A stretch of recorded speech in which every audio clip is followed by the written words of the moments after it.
The early morning hours, two Republicans, Rand Paul and Tom Tillis, have joined Democrats in opposition. Tillis now says he will not seek re-election next year. The surprise decision opens up a seat in battleground North Carolina that was already set to be one of the most hotly contested races of the 2026 midterms. Tillis issued a lengthy statement about his decision, saying he had not been enthusiastic about seeking a third six-year term in the Senate. Correspondent Bernie Bennett. More than 72 million Americans expected to travel over the upcoming holiday weekend. AAA says most will travel by car, with the busiest travel days on Wednesday, July 2nd and Sunday, July 6th. TSA expects to screen more than 18 million air travelers between Tuesday and the following Monday. Since Independence Day falls on a Friday, some are planning to head out early to get a jump on the travel weekend. And that's correspondent Tasha Stevens. On Wall Street, ahead of this morning's opening bell, the Dow futures are up 219 points. The Nasdaq futures ahead 124, S&P futures 22 points higher. More on these stories at townhall.com.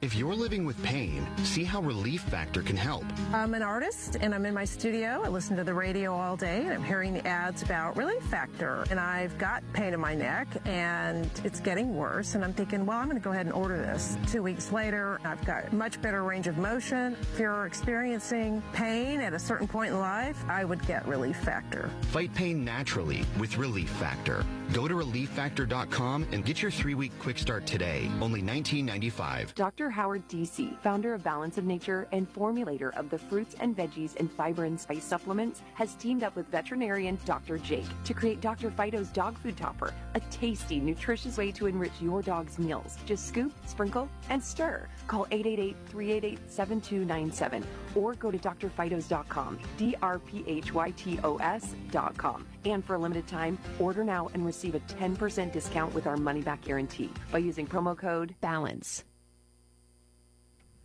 It worked. President Trump's strategy for getting U.S.-Canada trade talks back on track. Canadian Prime Minister Mark Carney has cried uncle. There was a digital tax against big tech companies set to be implemented in Canada on Amazon, Google, Facebook, etc. Trump got wind of this, so he posted on his social media that he's ended all trade talks with Canada. Carney, in response, said Canada will remove the digital services tax on American big tech companies, part of a larger renegotiation of trade talks in an effort to get rid of tariffs on Canadian goods. Correspondent Robert Gillies.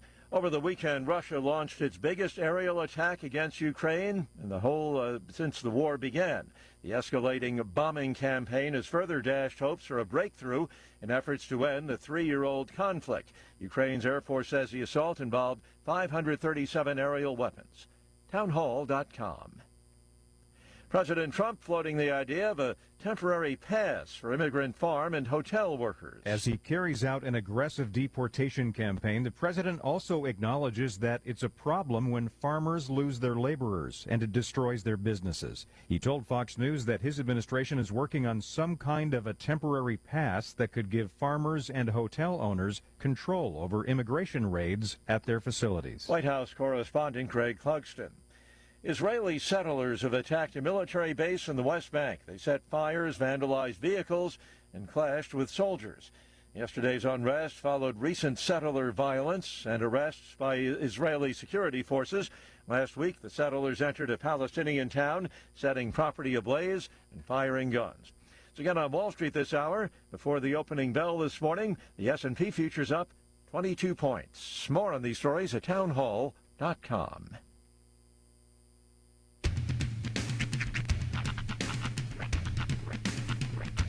What in the wide, wide world of sports is going on here? I promise you, whatever scum did this, not one man in this force will rest for 1 minute until he's behind bars. Now let's grab a bite to eat. Yeah, come on. I feel the hot wind on my shoulder and the touch of a world that is older. I hit the switch and check the number. I leave it on and then I slumber. I hear the rhythm ringing through it. Flamenco guitar and cumbia music. I hear the talking of the DJ. The Travelician, what does he say? I'm on a Mexican radio. I'm on a Mexican radio. Broadcasting live from high atop the J.P. White Building in downtown Roswell, New Mexico. It's Mornings with Mike Winters on 106.5 Roswell's Talk FM. Is that what I sound like when I talk? Now, here's your host, Mike Winters.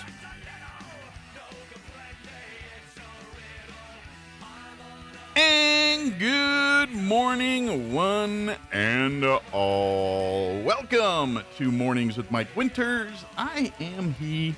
That would be me, Mike Winters. Happy Monday. But it's a different kind of Monday. It is. It's a holiday week. Yeah. 4th of July Friday. We're counting down to the moment when everybody comes here from parts unknown. UFO Festival weekend. For parts fun known. Yep. It's a busy week. That's right.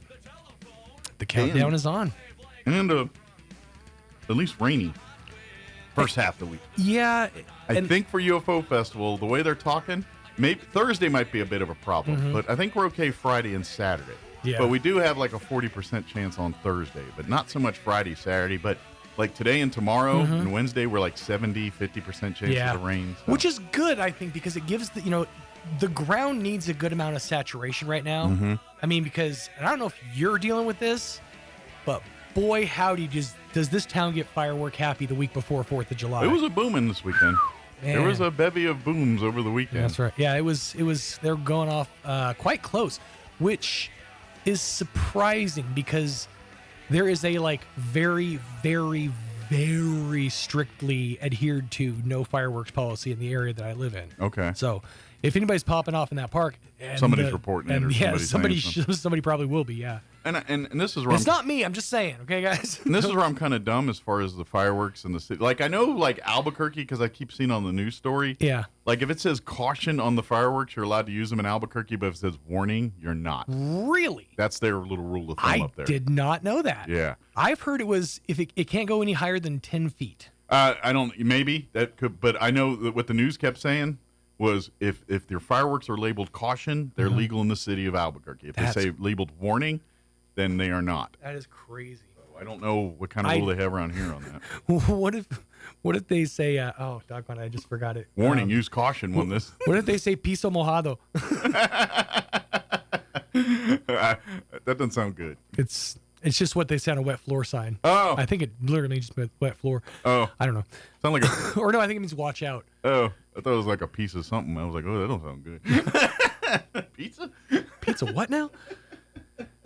But yes, UFO Festival, 4th of July this week. Speaking of, with the 4th of July holiday this week, yes, the city of Roswell, just to let you know, you probably already do, but just to remind you, some city services will be closed and some will have adjusted schedules for this week. In addition to the city offices, the Roswell Public Library, Roswell Recreation and Aquatic Center, and Spring River Zoo will be closed on the 4th of July Friday. The Roswell Museum and Roswell Adult Center remain closed due to flood damage, so they're not going to be open Friday either. The Roswell Visitor Center and Nancy Lopez Golf Course at Spring River will open on the 4th. They'll be open, obviously, because they're right in the middle of 4th of July Festival. People golf on their day off, so that's what they do. Can't deny the golfers. Yeah. City bus services and trash pickup will be altered because of the holiday. Roswell Transit will have the bus operations on the 4th of July, but for less hours than usual. The buses will run the Main Street routes from 9 to 5. Call-in required for pickup on other streets will also be available that day. Gotcha. So unless it's on Main Street, you got to call her in. Solid Waste Department trash pickup for the week this week includes the 4th of July has been adjusted. Areas normally pick up on Thursday will be picked up on Wednesday. Areas normally picked up on Friday will be picked up Thursday as well. The landfill will be closed on July 4th. So basically, if you get your trash pickups on Wednesday or Thursday, you put it out, or Wednesday or Thursday or Friday, you put it out Thursday, basically. So if it's normally Thursday, it'll be picked up Wednesday. If it's normally Friday, it's Thursday. Does that make sense? Absolutely. I didn't just glaze over. So push it up a day. There you go. So that's the update for 4th of July and city services. And all just that. Keep it at the curb. There you go. Be just that, leave it there all be the that time. annoying neighbor this week that just keeps it at the curb. See, my problem is I got to hoof mine about a block up to the thing to get to dump off or So drop you off. really do have to like pay very close attention. Yeah, because otherwise I wheel it out there and I got to wheel that bad boy back heavy. And I've done that a time or two over the course of time I've lived there. But yeah, so all coming up this weekend. Indeed, it's going to be busy. It is. I need to deliver a bit of a PSA. Ooh. I feel like this is The important. more you know kind of thing. I feel like this is important for the public in general to know. So over the last few days, it kind of started on like Friday. I have taken a liking to a limited edition soda. Okay. That is out. It's a version of Mountain Dew. Okay. And it's the Rocket Pop edition of Mountain Dew. Essentially, Like it tastes the red, white, and blue Rocket Pop? like the popsicle. Okay. Yeah, it's I believe it's cherry, lemon, and raspberry, I think. Yeah, blue raspberry, I believe. Yeah, it's the blue. something along those lines. But that's the flavor. It's fantastic, right? I've been enjoying it in moderation all weekend. Funny thing though, I just want to let everyone know who's enjoyed this soda, who hasn't had a chance to enjoy this soda. If you like this flavor, by all means. Does it do to the thing what I think it do to you? Just be aware. Yep.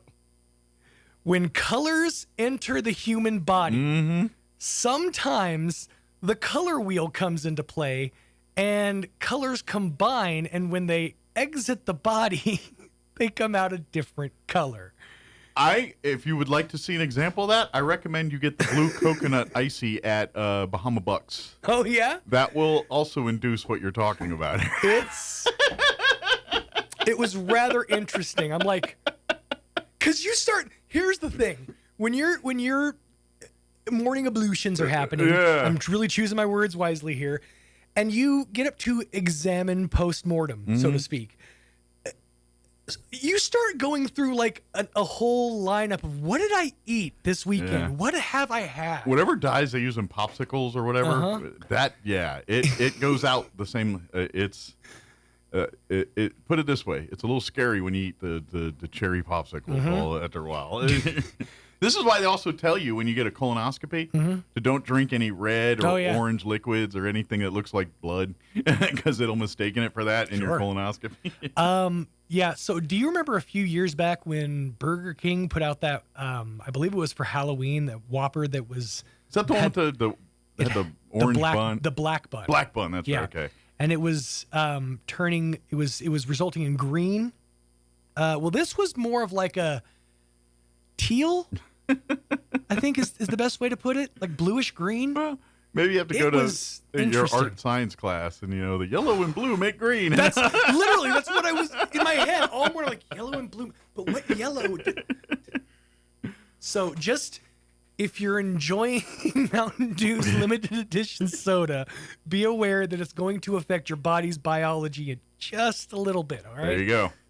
Don't be scared. Then again, it probably only happens if you drink like 6 of them at one time. Shut up. Shut up, all right? I had a bender. I found something. That's the problem with me is I find something I like and I burn myself out on it. I do the same thing. I do the same. Like, I'm not going to lie. I've had a grits kick. I've been eating grits for like the last 4 days straight. I've had grits. Yes. Either I made them myself or order them at a restaurant. And there's not very many places in town that do grits. Well, the one place I went to over the weekend did have them. Really? Hop In had them. There you go. Matter of fact, the lady and I had a conversation.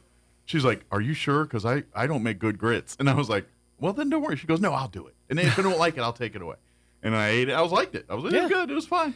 And she was excited that she made good grits. I gotta shout out Hop In too. That place, they're fantastic. If you haven't checked them out, they're where the old Cattleman's used to be on South Main. Little diner food and all that kind of thing. Yeah. I've been really having a hankering for beef stroganoff lately, and my compliments to the chef. They do it at the Hop In. It's not a real restauranty food, but they do it there, and it's completely unexpected to what I was expecting, and it was great. I had their eggs Benedict, and I've only had breakfast foods there, but every breakfast food I've had was delicious. So. Matter of fact, the chef himself came out to ask if I was enjoying it and told me he had just made the sauce fresh. Oh, nice. Because it's not one of those things I guess gets ordered a lot. I remember seeing on the menu and saying, note to self, when I come here for lunch or dinner, I'm going to have that stroganoff. You definitely should. I've only had the breakfast. It is stroganoff like I've never had before, but it was great. I like So, the give 'em a twisted shot. stroganoff. I do got to ask though, when you're going grits, do you go now?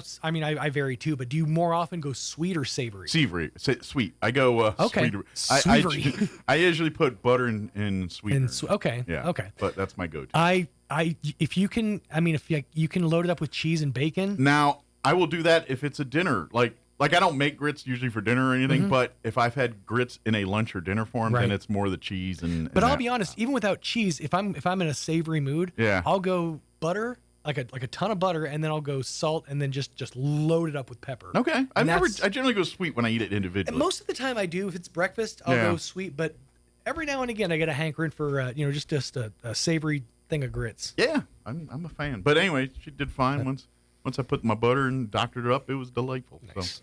But yeah, that was good stuff. But hey, I'm about done. You're working I'm off about the to grits, the point where I'm like the grits kick. You know, I got I still have the because I went and bought the Quaker oatmeal grits, Mhm. that big tube of grits. You know we have some in the kitchen Do we? here. Yeah.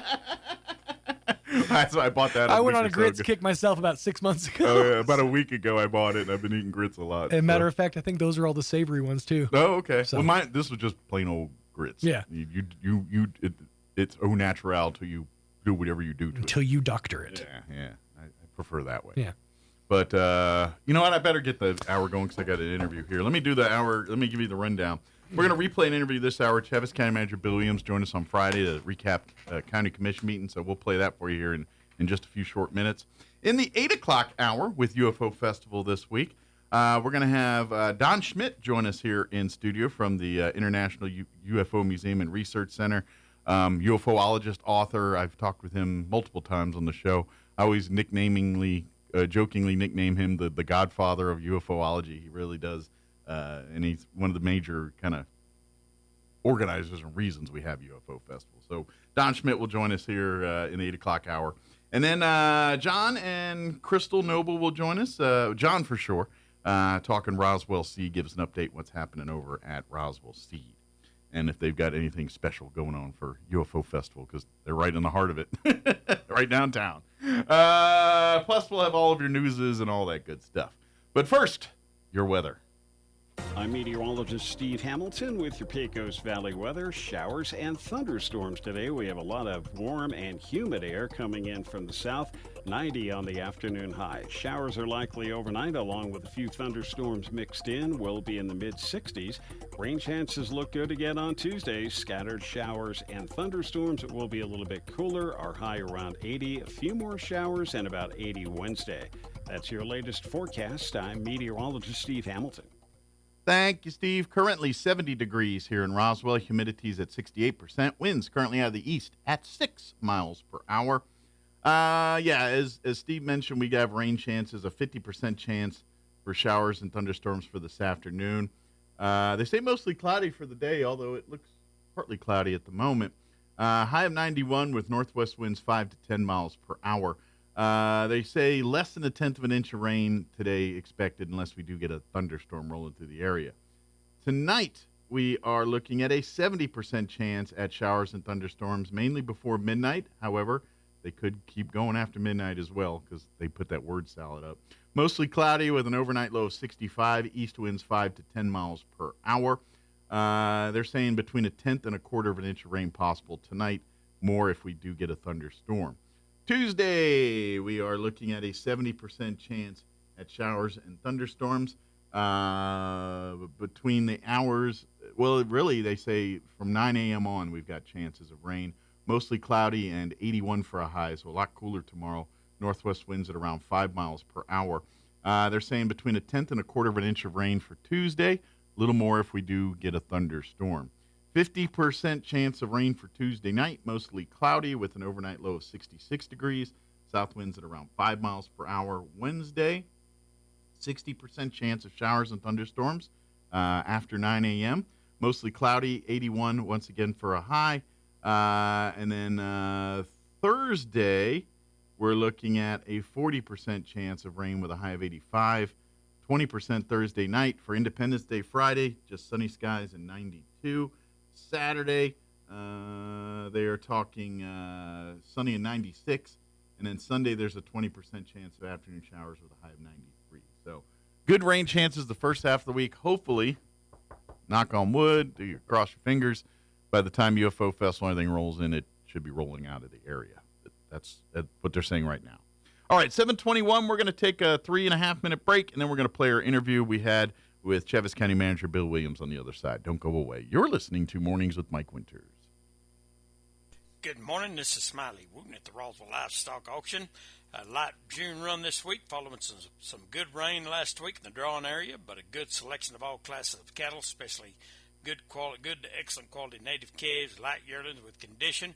We expect to sell 700 head. Break it down like this: 100, 125 weigh cows and bulls, 30 to 50 pairs bred cows, 500, 550 calves and yearlings. Today's sale will include 20 to 25 cow-calf pairs, mostly black, white face, Angus and Brangus cross cows with black calves, 6 to 10 years old. 48 heifers, JC Cattle Company, Plains, Texas.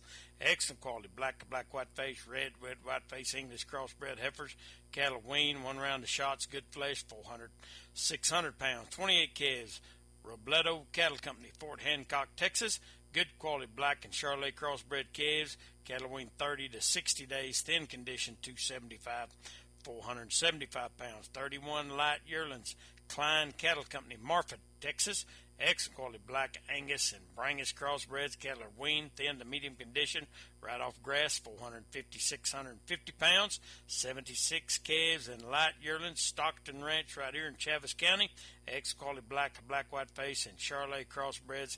Cattle weaned 75 to 120 days, 3 rounds of shots, thin to medium condition, 400, 600 pounds. 35 calves, JP Cattle Company, Portales, New Mexico. Mostly black dairy cross steers and heifers.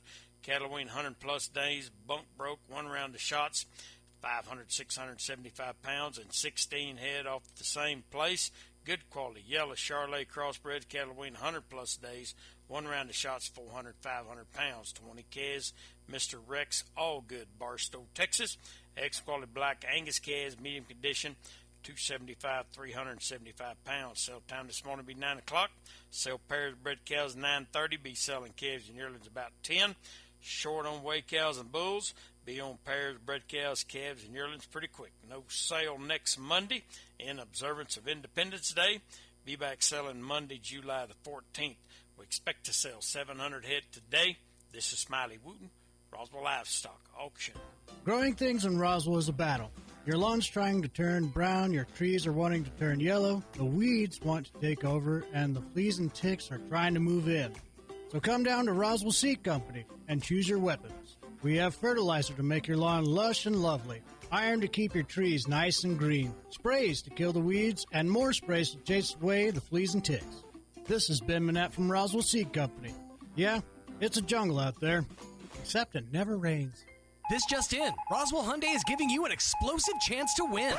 Yup, Roswell Hyundai is giving away a massive $300 fireworks package from Amy's Fireworks this Thursday at noon sharp. Stop by Roswell Hyundai and register now. While you're there, check out the slashed prices across the lot, with many vehicles just $222 a month, plus 0% for up to 60 months on 2025 Hyundai Santa Fe. No payments for 90 days and up to $2,000 for your trade. Blowout savings and explosive prizes are waiting for you at Roswell Hyundai, 1909 West 2nd.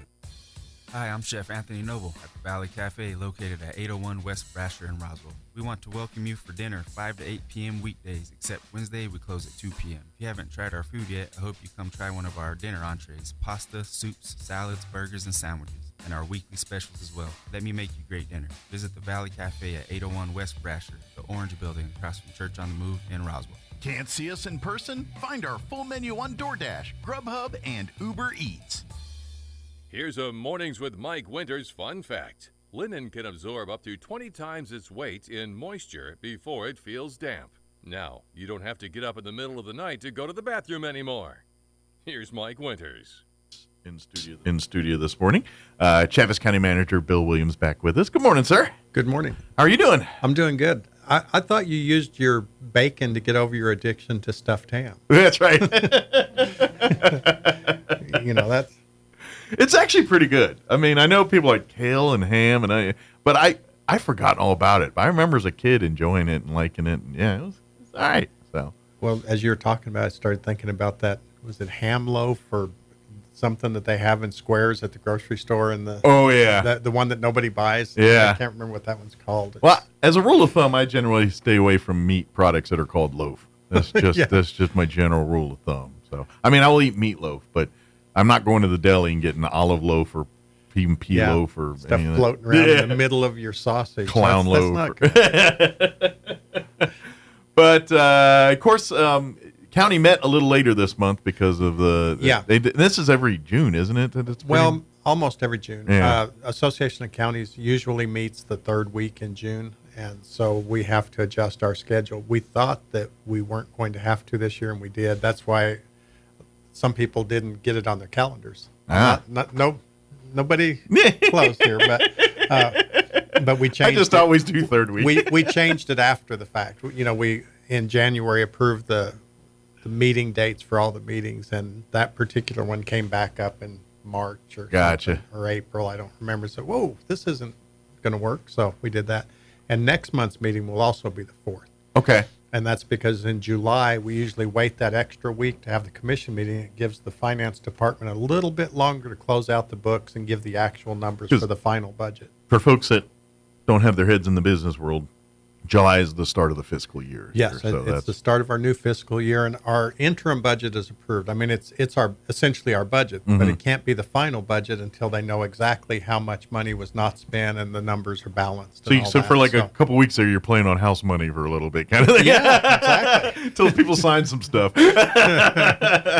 So anyway, we've got that coming up, and it's looking good. Our auditors have started again for this year. We've finished an audit. We started an audit, and we have some really tough auditors. They do forensic audits. I started to say florensic. I guess that's where they give you flowers before they give you the bad news. I don't know. They give all your documents in edible bouquets. but they do a deep dive on all of our stuff, and we have the same company. We got an extension for them to do it for one more year. Okay. Because of our FEMA transactions and our federal stuff. So rather than start with a new entity and have to get them up to speed. Sure. There's a lot of different reporting requirements. Makes sense. If you have a federal audit. So let's not have any disasters or anything between now and then, so we can start fresh next. So Department of Finance Authority says, yeah, you can use them for one more year, and they are so good, but it makes everybody shake in their boots because it's like, oh my gosh, these guys are looking at things, and I hope they don't find anything wrong. And it's in processes that they look for. They look for opportunities for people to do the wrong thing. Gotcha. And we make sure that we have checks and balances built in within the entire organization, within all of our processes to make sure that nothing can go awry. And man, they have got devious minds. They know where to look. Well, and that's, they have probably found it in other places. And that's a good thing. Yeah, I'm about to say it's good. Probably based on what they've seen in other entities and municipalities and things. And, and unfortunately, this is one of those things that, humanity, most of us are doing the right thing.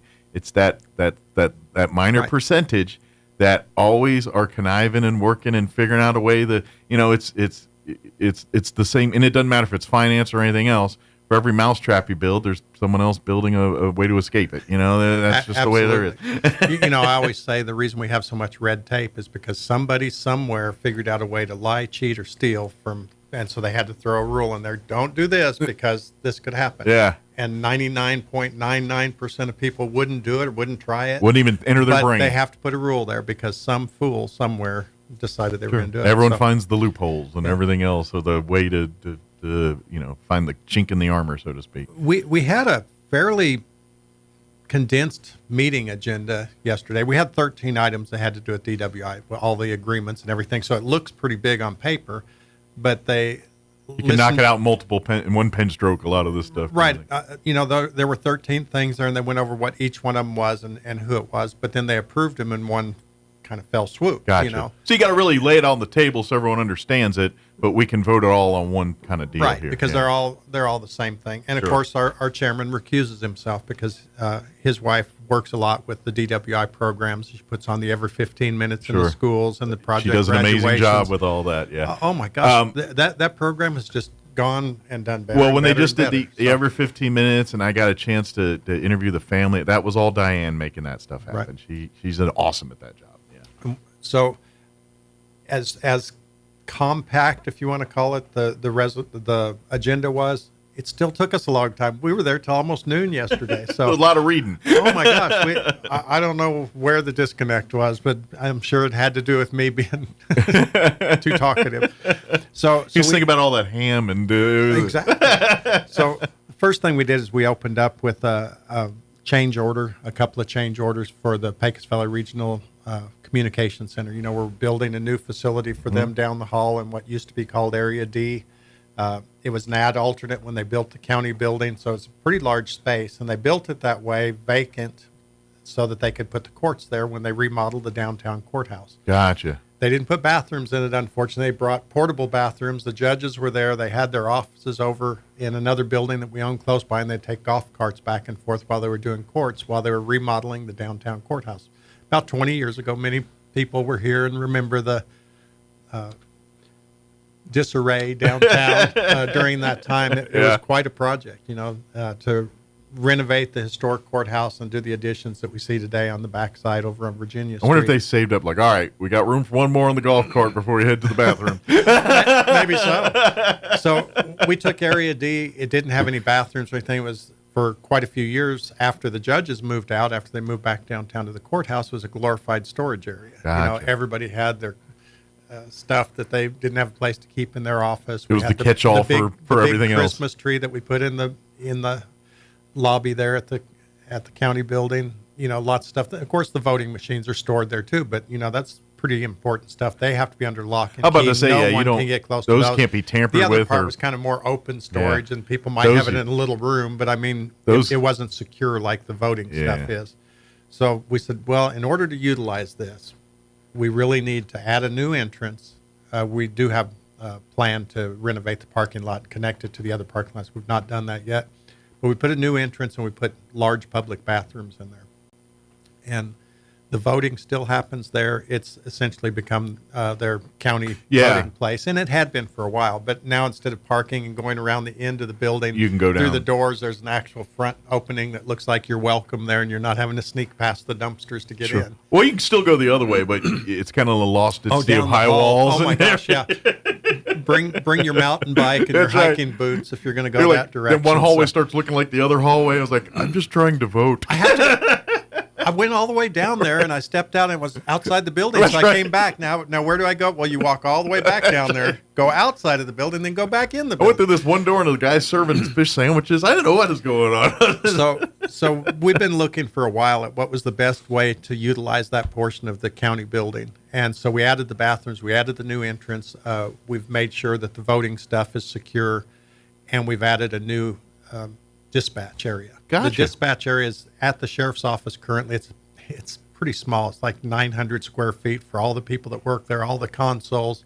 They have huge consoles. I'm sure you've been in there. Oh, I've walked through there, yeah. You know, they've got pictures of everything going, and but it is also because there's a lot of glass and stuff too, so they're kind of like on display a lot when you walk in and stuff too. Right. And so yeah, it's probably not the most ideal spot for them. Well, we gave a lot of discussion, or had a lot of discussions with them, and tried to figure out what was the best way to do it. And when we did the design, we brought them in and asked them to tell us, what would you like to see here? What would you like to see here?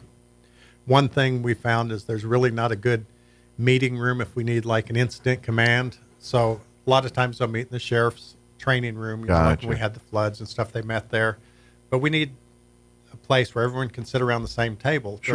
During floods, well, I'll call so you can have a powwow I'll call here. So-and-so. Well, so-and-so's over at the fire department, and it's kind of a disconnect. So now there's a large conference room built into this dispatch area so that they can go directly out of dispatch. They can meet with the people that are going to be contacting them, and dispatch, of course, organizes and keeps things moving on the ground. Because pretty much the space they have now is just and it kind of looks like a mission control type, I mean, not quite, but if you went and saw NASA's mission, like it has a feel of that because it's, you know, a lot of screens, there's so much packed in. But but it's really, you know, little cubicles, it's not like you said, a room where 10 people could get in there and talk. And the new space is much larger. I think they have room in there for 9 consoles.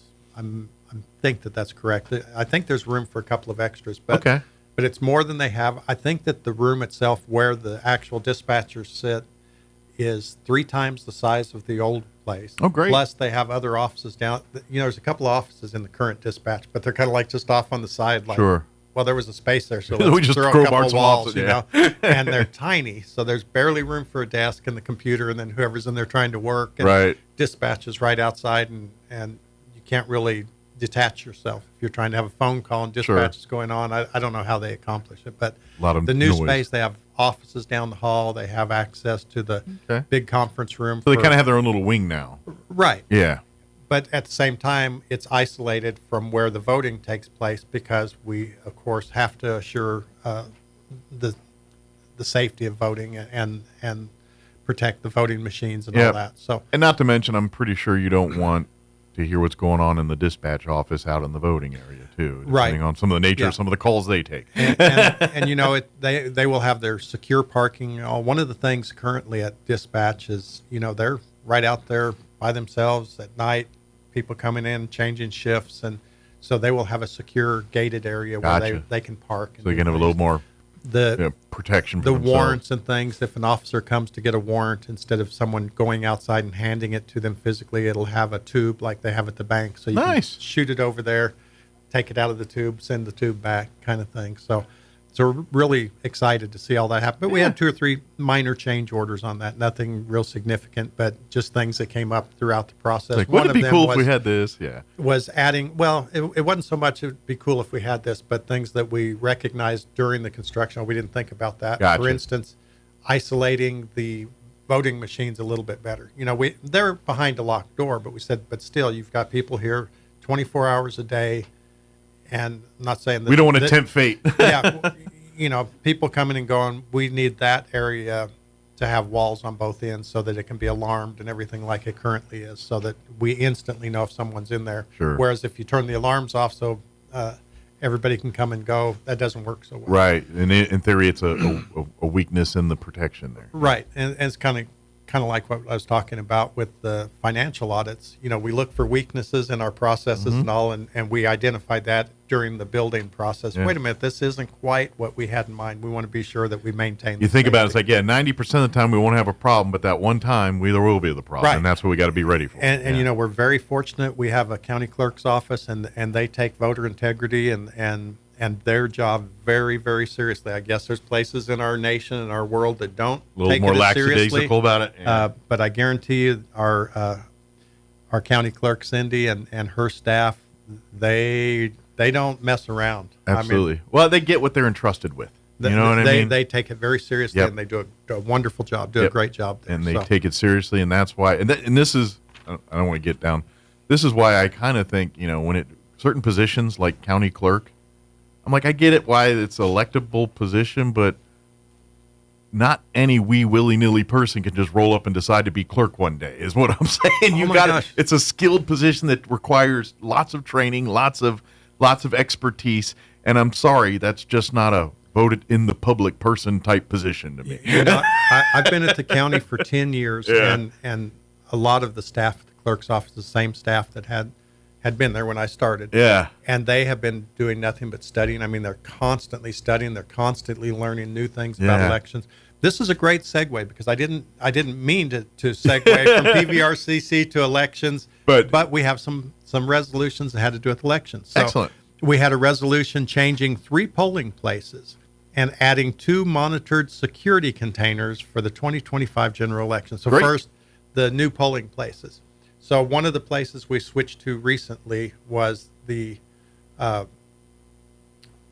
were having a voting area at the museum downtown. Yes. Of course, we had a flood. That's not available. Yeah. But before the flood, they were renovating. So we switched from there over to the Civic Center. Gotcha. And that's everything was good. It's no longer good. Now, so that space is no longer available. So they went with St. Andrew's Church. Okay. Is where they went.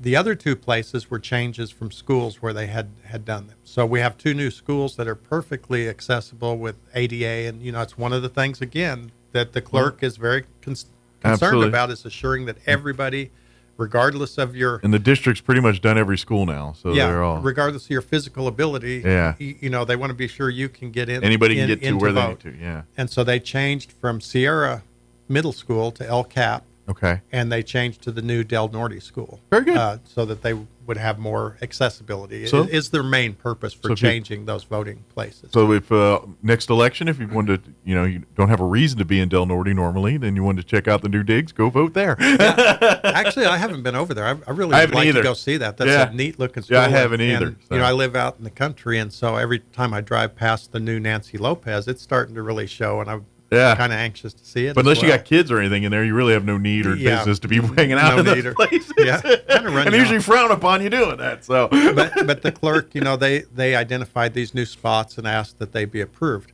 Now, the 2 monitored secure containers, those are drop boxes. Okay. That came from the New Mexico Secretary of State. So everybody's going to have 2 drop boxes. Okay. And whether you want them or not. Whether you want them or not, whether you think that's safe, there's all kinds of issues.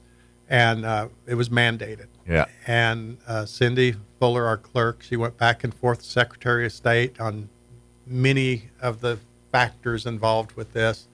Ultimately, they put 1 monitored secure drop box container at the early voting place there in what we used to call Area D at the county. Gotcha. The other one is in the parking lot on Virginia Street across from the courthouse. Okay. So there's a pole near the alley. Okay. You'll see there's a big box on the top, and that's because they have to provide internet access and 24-hour cameras on our tax. So is it adjacent dime. to the parking lot there across from the courthouse? Yes. And that yes. One of those poles out there? Gotcha. So on the north end of that parking lot on the east side, there's coming out to UFO Festival this weekend. Be on the lookout for it. There's a big box at the top, and that's because they have to provide cameras and internet and all that stuff for it all the time. And when they're not in use, they have to padlock them shut so no one can throw their garbage in there. Sure, use them for... And then when they are in use, they can only be in use certain times. And they have to check them every 3 days to remove anything that's in there. Okay. So there's a whole bunch of rules and regulations. But those were done. The other thing was we designated the polling places, all of the polling places, for the 25 or 26 primary and general elections, the 27 regular local elections. So they approved that. And then the appointment to the Chaves County Board of Registration, which also has to do with voting. Let's see if I can remember all 5 individuals. Dave Kunko. Former clerk. Former county clerk. Yeah. He's a wealth of knowledge for them. Absolutely. Sarah MacArthur. Rita Kane. Gentleman by the name of Johnson. I can't remember his first name. It's not Daryl. And the other one is Mrs. Helms. Okay. Yeah, so that's the 5, and so those were all approved as well. So very good. So voting is, look at this. We're planning for the 2027 regular local election. That's how far out they have to plan things. That's how far out they have to assure that things are done and done right. Yeah.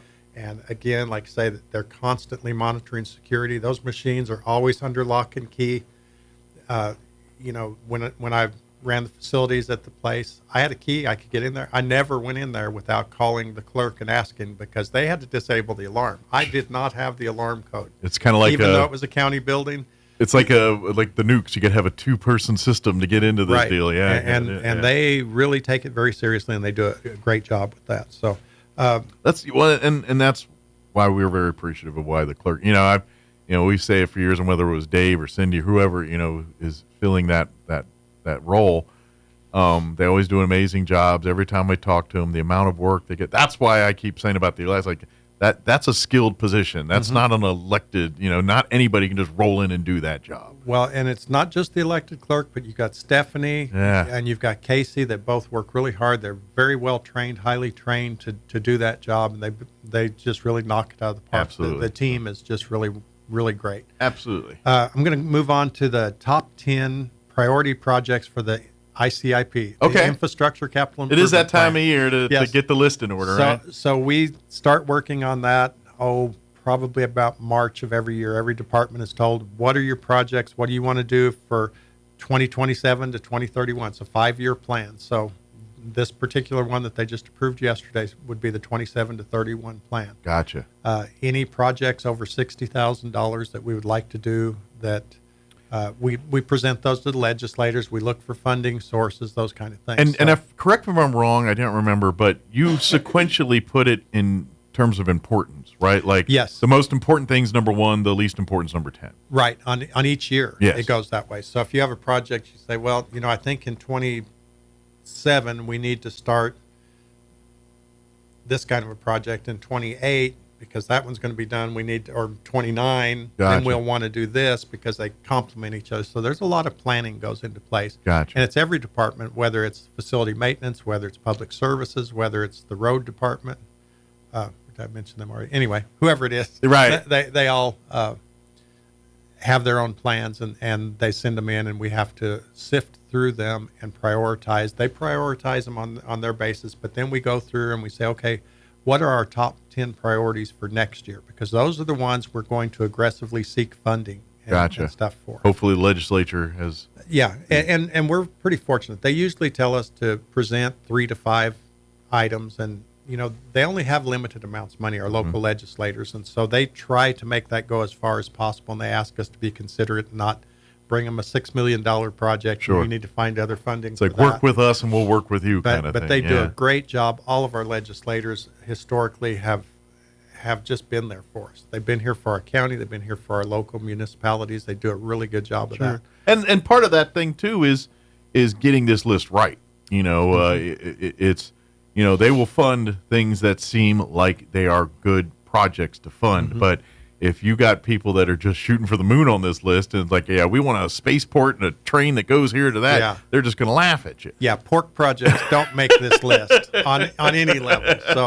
So we take the main list, and then in-house we kind of assess, okay, what do we think should be the top 10 projects for this coming year? We don't expect the county commission to sift through every tiny project and say, well, this one, that one, it would take them hours. That's and a lot of days. micromanaging. And that's why they hire us. That's to right. do the Here's the big bucks. so we give them a list with all of the projects on it. So if a constituent has called them and say, hey, I'd really like this project to be, they can go in there and they can find it and say, hey, this project I think should be on the list. They can do that. So they have the entire list. So if there's a popularity thing, they can pick and push it up higher. Yeah, they could do that. Gotcha. And what we do in-house is we take that master list and we condense it down to what we believe should be the top 10, and we prioritize them in the top 10, and we give them that plus the master list.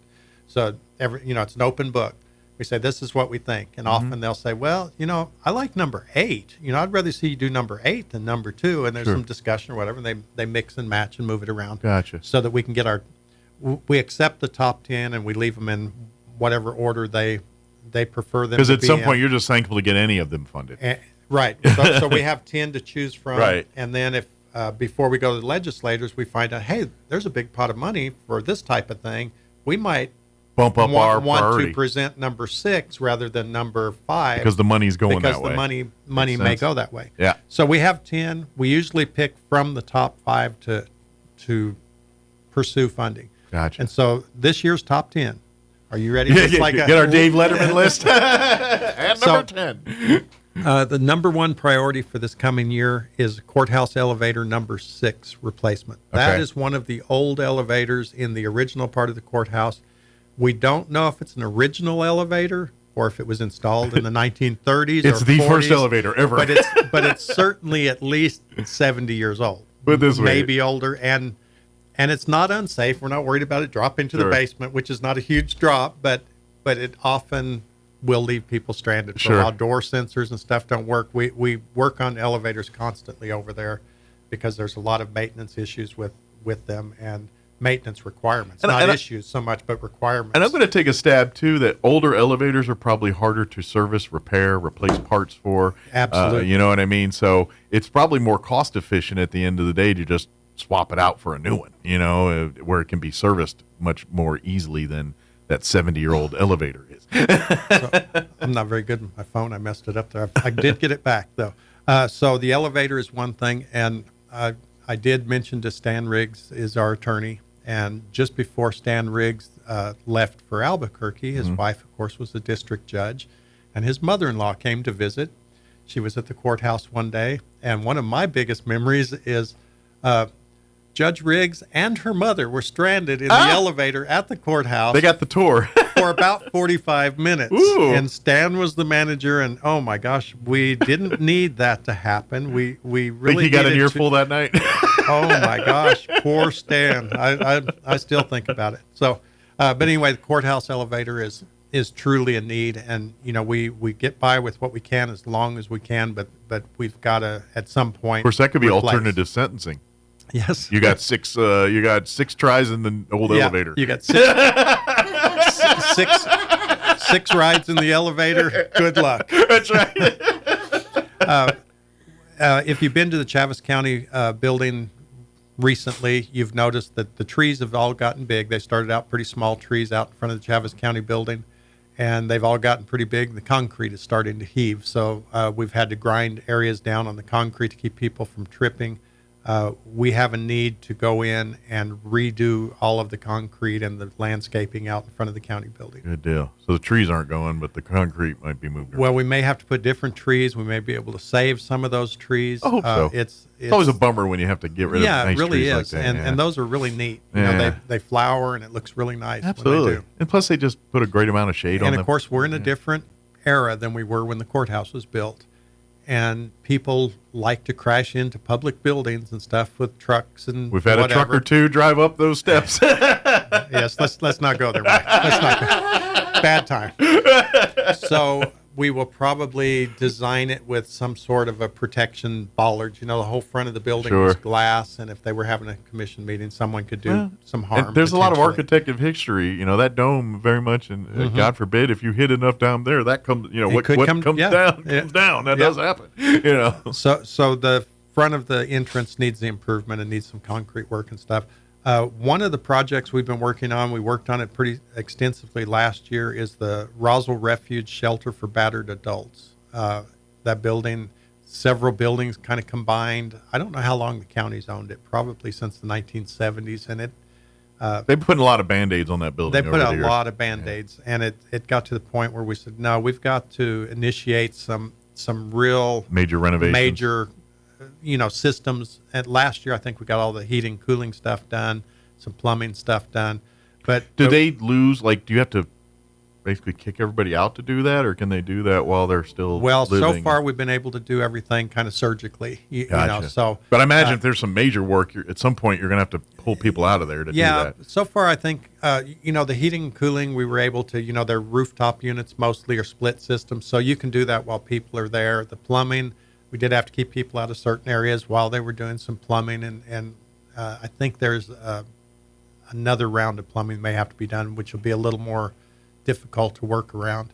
But a lot of it's just painting, replacing lights, new carpeting, new flooring, updating, maintenance. Exterior stuff, the not siding because it's stuccoed, but the trim and those sorts of things. They get forgotten when, especially an entity like that relies on donations. Well, and every dime they get has bigger fish to fry with it. What I mean? They do a really good painting job. Painting the baseboards is not necessarily high on the priority list. They do a really good job of doing the job that they're supposed to do. They're saving people's lives, and sometimes they ain't got time to make sure the pillows are fluffed. So we're working with them, trying to assure that we get another good chunk of money to kind of get that building back in better condition, and that's huge. We need a fuel island. The Environment Department no longer likes above ground tanks, really, just the old metal fuel tank. And we have one left that's a metal fuel tank with a berm around it. That's not ideal. We do double containment tanks. So you have a concrete tank within another tank. We don't do any buried tanks anymore because those are highly regulated. I'm about to say, for good reason. That's got its own list of problems and things. Yeah. And our number 5 is Mountain View Road. We want to do some improvements on Mountain View Road. They're getting ready to build a new school there. Okay. And I thought, well, this would be an ideal time for us to go ahead and get the road in a condition that would handle the additional traffic going to a new school and, the bus lanes and all that stuff, get all that kind of. Absolutely. Well, we don't do the bus lanes. That's on their property. But the road leading to get to the bus lanes, we want to do that. And then to round out the top 10, we've got a cooling tower at the courthouse. Some of those maintenance things. We try to be proactive and not reactive to any large maintenance things. We had a roof last year was one of the big things that we asked for some assistance with, because, roofs on large public buildings can get very, very expensive. And so on small ones, they get expensive. So we asked for some help there. The administrative center down south, again, it's over 20 years old now. There is some cracks in the stucco, and we need to kind of take a look at that kind of stuff. Some cameras, again, at the detention facility, we're constantly upgrading, putting new cameras in. So security cameras there. If you've been to the detention center, Mike. I was just there last week. I tried to pinch it. No, I'm just kidding. So they didn't give you the elevator sentence. They actually gave you time. Yeah, I did. Okay. I did time. Well, they put me in a room and made me tell jokes. It was weird. So on the west side of the detention center is a big gravel parking lot. And some years back, we did pour concrete slabs, so there was handicap parking accessibility. But that's where people have to stop if they need to go in and interact with the administrative office. They used to have the visitation stuff there. Of course, they do all that by video now. Yeah. So that is just a big dirt parking lot, and it's never been improved. So we'd like to at some point improve that parking lot. Good deal. And it's pretty far down the list because it's probably not a huge priority. Well, it's not a huge priority, but it is something we need to get done. So it made it up this year. We'll see if we can find funding to do it. That might be something you see in a couple of years down the road. And then another road is McGaffey, West McGaffey Road pavement work. So we've got all those things. Anytime you're talking pavement, I'm like, yes, please do that. Please pavement. And since I have my phone open, because I have some notes on my phone, another thing that we did yesterday, we passed 2 separate resolutions pertaining to local agriculture, you might say. So one of them was a resolution supporting the incorporation of ivermectin into livestock and wildlife feeds. Okay. And the reason for that is we have what's called the New World screwworm fly. So it pretty much has been eradicated in the United States since 1966. Okay. And in big part due to the fact that in Panama, the United States built a sterile fly breeding facility. You may have heard earlier this week that one is going in San Antonio. So that's a lot of different words put together. I never thought I'd be hearing put together before. Exactly. All right. So they breed sterile male flies. Okay. And then when they go and wink at the female fly and things happen, nothing happens. Whoa. But it finishes their life cycle and they think that they're complete. So they don't actually lay screwworm eggs in wounds on wildlife cattle. I mean, interesting. The screwworm has been known to infest, wildlife, whether it's goats, deer, It's whatever, a problem. Yeah. cattle, even rare cases in humans, But so a typical blowfly, for instance, might go and if you branded, for instance, your cows, it might lay its eggs and the larvae are they're going to live subcutaneously in the skin. They're going to be right there on the surface. They don't do a lot of, pretty gross, but, right? But anyway, they don't really harm an animal. Okay. But a screwworm, when they lay their eggs, that thing burrows down into the actual muscle tissue. Okay. And inside. it cripples and kills. Oh, wow. Kills the animals. Okay. And we're out of time here, but okay. So I'll do this really quick. So we passed a resolution requesting that the FDA allow the feed producers to add powdered ivermectin because they can. As they're eating, it'll kill the flies. And have your flies spayed or neutered today, as Bob Barker used to tell us. That's funny. The last thing, I'll leave it at this. We also passed a resolution in support of Catron and Socorro County's wolf resolutions. Okay. So the wolves have become a real hassle over there. Mexican wolves are increasingly habituated, aggressive, as evidenced by instances of them stalking children, roaming in and around communities, snatching pets from porches, killing horses and cattle, endangering the public safety of residents and visitors. And the reason they're aggressive and habituated is they've been bred, whelped, fed, tagged, transported, and doctored by human beings, and so they're not afraid of human beings. Yeah. And there's some real issues there. And we I don't care how much they're protected. They come up on a bus stop, little kids, that thing's going down. Yeah. They passed resolutions explaining the public safety issues that they're encountering in Catron. It's pretty serious stuff over in western New Mexico and Arizona. that they needed to make it known. And so this is a resolution in support of that. And it's because those wolves are just getting used to people, and they really don't care. We're gonna do wolf stuff. Yeah, they're supposed to be in the woods. We're supposed to be. Yeah, it's a whole thing. Thank you. I'm sorry I caused you to not pay the bills. That's all right. We're good. But thank you very much. We always appreciate the visit, and we'll see you in the fourth week next month. Too, yes. Because of the shift there. So good deal. If I see the sheriff. And lit a wildfire in rugged terrain on a mountain trail, and then shot at firefighters as they arrived on the scene to tackle the blaze. The gunfire lasted for several hours as the wildfire grew, and police and firefighters took cover down below the popular Canfield Mountain Trail. Kootenai County Sheriff Robert Norris said they'd been tracking a cell phone signal, and then a SWAT team found a man dead with a gun nearby on the trail, though they did not say how he was killed or what kind of weapon was found. The BBC's Regan Morris says a third firefighter seriously wounded in the attack just north of Coeur d'Alene. There's been nothing yet on a motive. After President Trump called off the trade talks with Canada, the Canadians have cried uncle. Canada is rescinding a digital services tax on big American tech firms. It was supposed to take effect today. Now those U.S.-Canada trade talks will proceed. Watching Wall Street this morning, the Dow is up 170 points, the Nasdaq ahead 54, and the S&P 15 points higher. More on these stories at townhall.com.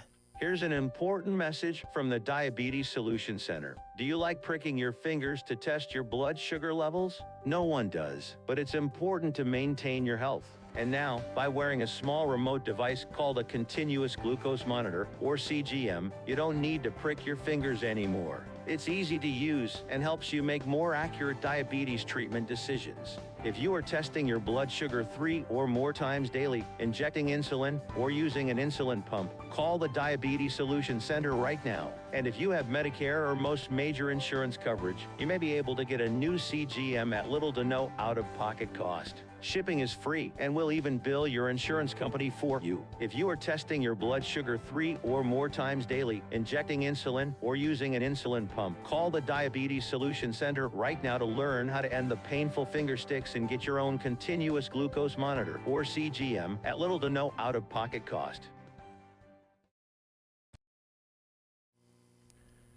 Ukraine says Russia launched another massive aerial attack over the weekend, the biggest of the war to date. An escalating bombing campaign by Russia against Ukraine, further dashing hopes for a breakthrough in efforts to end the war. Ukrainian officials say it's Russia's biggest aerial attack since the start of the war 3 years ago, involving 537 aerial weapons, including drones and missiles. They say most were intercepted or jammed. The strikes targeting several regions, including western Ukraine, far from the front lines. Officials confirming 3 deaths and said another 2 died in Russian shelling. Ukraine's Air Force says one of its F-16 warplanes supplied by its western partners crashed after sustaining damage while shooting down air targets. The pilot died. I'm Julie Walker. Find news and analysis at townhall.com. If you're thinking about vacationing abroad, North Korea might be one of the last places you'd consider visiting, but the reclusive communist country is opening up, at least somewhat, to the idea of tourism. The location of the resort, called Kalma, has been in development since 2018. It has hotels and other accommodations for nearly 20,000 guests who can bathe in the sea, play sports and games, and eat at restaurants and cafeterias on site. North Korea has no normal travel arrangements to allow foreigners to visit the country. The KCNA report said that domestic tourists will be allowed to visit the new resort from the 1st of July. I'm Karen Shamas. The smoldering conflict between President Trump and former ally Elon Musk may be about to explode again. Musk, a former DOJ chief, has released a scathing review of the president's big spending and tax cut bill. More on these stories, townhall.com.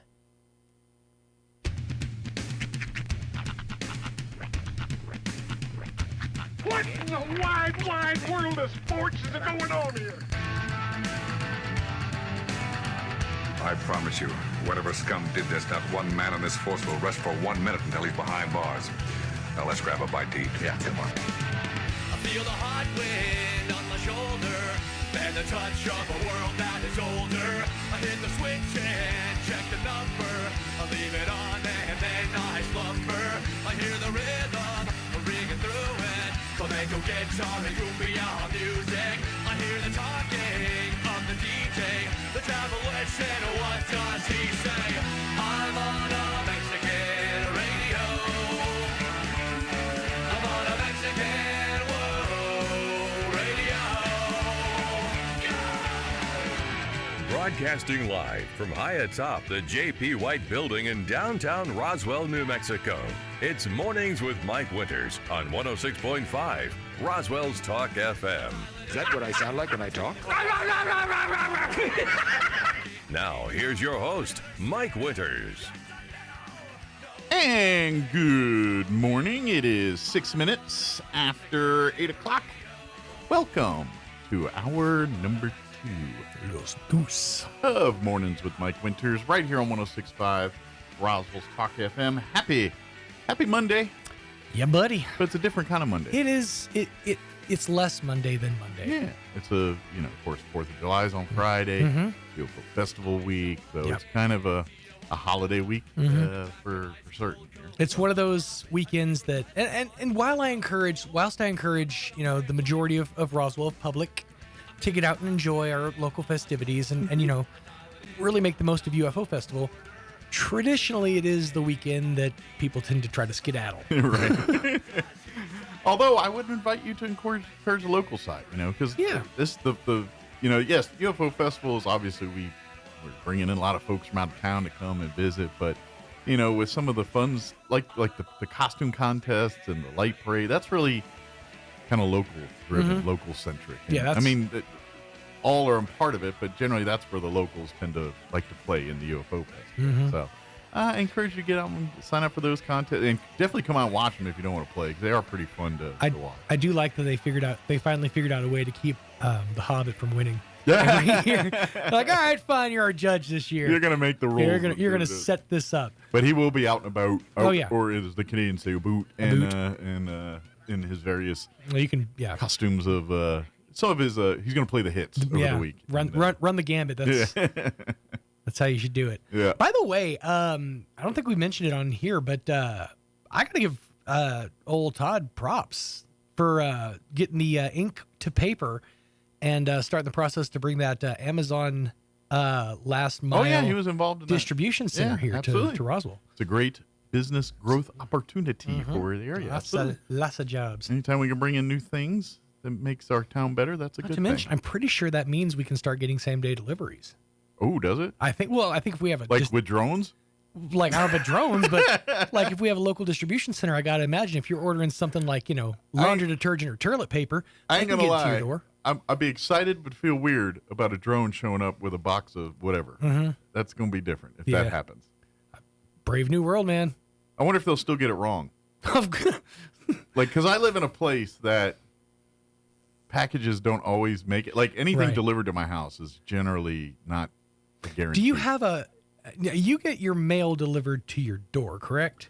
No. We have you have a P.O. box? A P.O. box. It's only about 100 feet from the house. I would imagine any package you have delivered would go to the P.O. box. If it fits in the box, but if not, they show up on our doorstep. Ah, okay. Problem is, they don't always know where our doorstep is. Yeah. Sometimes, because our house, the way it's set up, like, if you roll up on my house, you're actually coming up to my garage and to my back patio. The front door to the house is on the side of the house. It's just the way this is. It's kind of weird.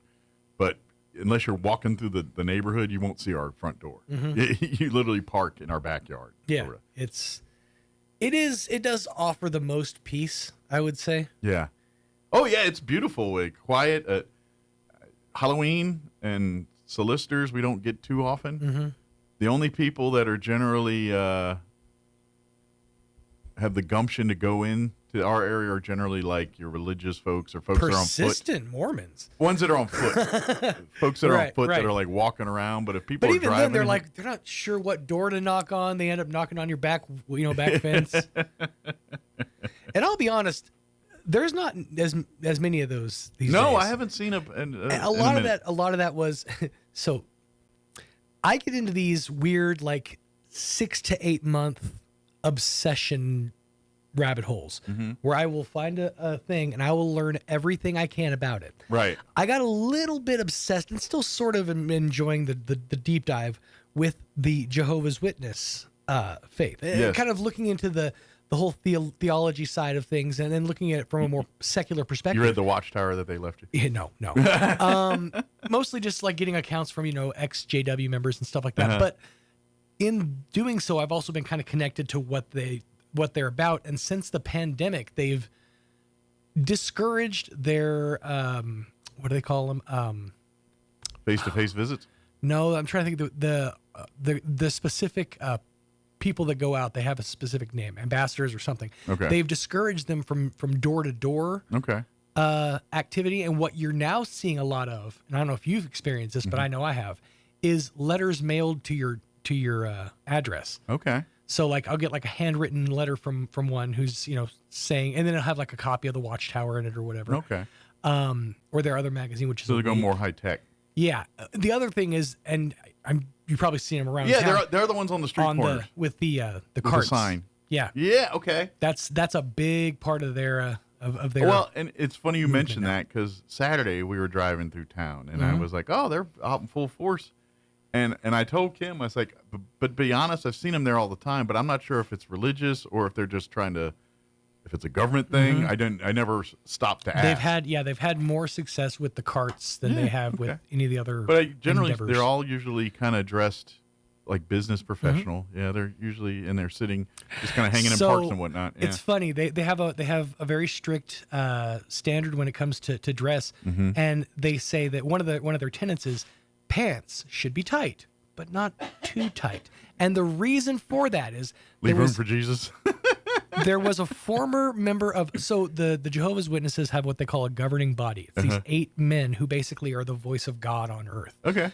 And this one guy was really, really like sure that the homosexuals were keeping an eye on the tightness of pants, and that's why fashion was getting their pants tighter. He discouraged from tight fitting pants for that reason. So that's why they say the pants should be tight, but not too tight.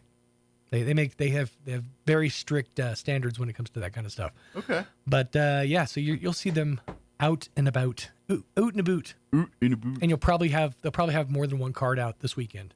I would imagine. It's reckon, yeah. A lot of an influx of people in town. Yeah. So I You see them imagine at like farmers market. They always more have a setup there. Yeah. Well, yeah, and that's the thing too is with UFO Festival this weekend, Mhm. that starts farmers market. Yep, next it week. launches And then, kind of launches us into festival season, into the so- farmers market, and So after you're done, with the aliens and everything, come and get your fresh produce. Yes. And lest we forget, we are just a few months away from the jets and the folks arriving for the air races. So it's gonna. Oh, get, I know. That's going to be. It's going to get intense around these parts. I know. We're kind of. To be honest, my brain is totally on UFO Festival and all of that this week right now. But yeah, I'm like, oh yeah, we got a whole nother one of these coming up in September. Yeah, and that's going to be a real test. I've said it before, and I think that it needs to be said that this year we need to not be hard on ourselves in the postmortem, because this is definitely our learning year. Oh yeah, I think I anticipate us kind of getting our butt kicked. this Absolutely, year. and You know what I mean? it should be that way. I think Yeah. we should, so that we kind of have lessons Well, to it learn. doesn't have to be, but I mean, But- put it this way: we don't know what we know until we know. Right. Until this thing happens, and we can prepare, but till it happens, you just don't know. We'll put it this way: you and I, neither one of you or I went to broadcasting school or any kind of like formal knowledge. I went to the broadcasting. Columbia School of Broadcasting. School of Broadcasting, yeah. But we learned from trial and error. Mhm. We fell into the mud a few times and learned from that. Still falling. Oh, absolutely.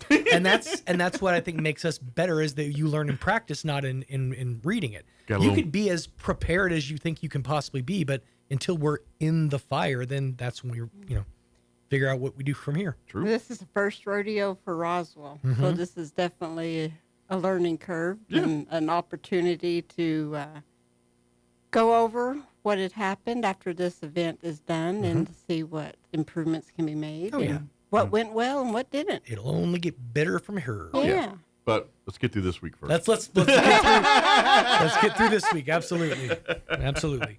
But see, that's one of those. It's like we've done this one before. Gotcha. I think we're okay here. So the legs are shaking for the next one, but I think we got this one. Oh yeah. Well, this one we got a little more experience with. We've been doing this a minute. The airplanes not so much. No. But yes. When it's not a learning curve, it's a learning bank. Learning bank, yeah. I said NASCAR, but learning bump. But let me give you the rundown for this hour of the show. We do have a full slate for you here. We'll get you up to date with weather and all that here in just a bit, which I'm thinking we got great rain chances first half of the week, but it does lighten up as we get close to UFO Festival. The one day where the weather and the festival overlap is Thursday. There's pretty decent chances of rain Thursday, but Friday, Independence Day, and then Saturday and Sunday, there's like a 20% Sunday, but nothing for Friday or Saturday. Nice. So I think for and the temps aren't going to be crazy, like 92. See, and that's the nice thing about having all this rain is it's sort of like cooled down the air around. Might us. be a little muggy, but sure, it'll be 92, not 102. Yeah. So that'll be good. Acceptable. Yes, that'll be good. But again, we'll get you updated with the weather and all that here in just a bit. And then speaking of UFO Festival, we're going to have Don Schmidt join us here with, of course, he's with the International UFO Museum, UFOologist. I jokingly always call him the godfather of UFOlogy, author of many books. We've had Don on the show multiple times here, but Don's going to join us. He's in town for UFO Festival this week, and he's going to kind of give us some of the rundown and skinny on the UFO Museum side of some of the UFO Festival stuff and all that here. So we'll have a conversation with Don Schmidt here in just a bit. Also later on, we'll get you up to date with news at the local hour, local variety, and whatever else we can come up with for this hour of the show. But first, let's take a look at that weather. I'm meteorologist Steve Hamilton with your Pecos Valley weather. Showers and thunderstorms today. We have a lot of warm and humid air coming in from the south. 90 on the afternoon high. Showers are likely overnight along with a few thunderstorms mixed in. We'll be in the mid-60s. Rain chances look good again on Tuesday. Scattered showers and thunderstorms. It will be a little bit cooler. Our high around 80. A few more showers and about 80 Wednesday. That's your latest forecast. I'm meteorologist Steve Hamilton. Thank you, Steve. Currently, 71 degrees here in Roswell. Humidity is at 66%. Winds currently out of the northeast at 10 miles per hour. We are looking at a 50% chance at rain showers for today, mostly for the afternoon here. They say mostly cloudy, though it is partly cloudy right now. High of 91 today with south winds 5 to 10 miles per hour. They say we'll get less. They're expecting less than 1/10 of an inch of rain unless we do get a thunderstorm rolling through. Tonight, our chance of rain bumps up to 70%. They're talking, all night, before midnight, after midnight, the whole kit and caboodle. Mostly cloudy. Overnight low of 65 degrees with east winds 5 to 10 miles per hour. They say they're expecting anywhere between 1/10 and 1/4 of an inch of rain overnight, unless we get a thunderstorm once again. Higher amounts there. For you Tuesday, we are looking at a 70% chance for rain tomorrow. Cooler as well. Mostly cloudy for the day with a high of only 81. Northwest winds at around 5 miles per hour. They're saying, again, 1/10 to 1/4 of an inch of rain for tomorrow. Unless we get a thunderstorm, then those numbers bump up. 50% chance of rain tomorrow night. Mostly cloudy. Overnight low of 66. Wednesday, we're looking at a 60% chance at showers and thunderstorms. 81 under mostly cloudy skies with southeast winds 5 to 10 miles per hour. 50% chance for Wednesday night. Thursday, we're looking at a 40% chance of rain for the afternoon, mostly cloudy and 85. And then a 20% for Thursday night. But for Friday, Independence Day, mostly sunny and 92. Saturday, sunny and 96. And then sunny with a 20% chance of rain Sunday with a high of 93.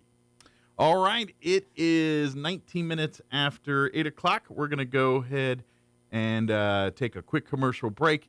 And then on the other side, we're going to have Don Schmidt join us with the International UFO Museum and the UFO Festival. Don't go away. You're listening to Mornings with Mike Winters.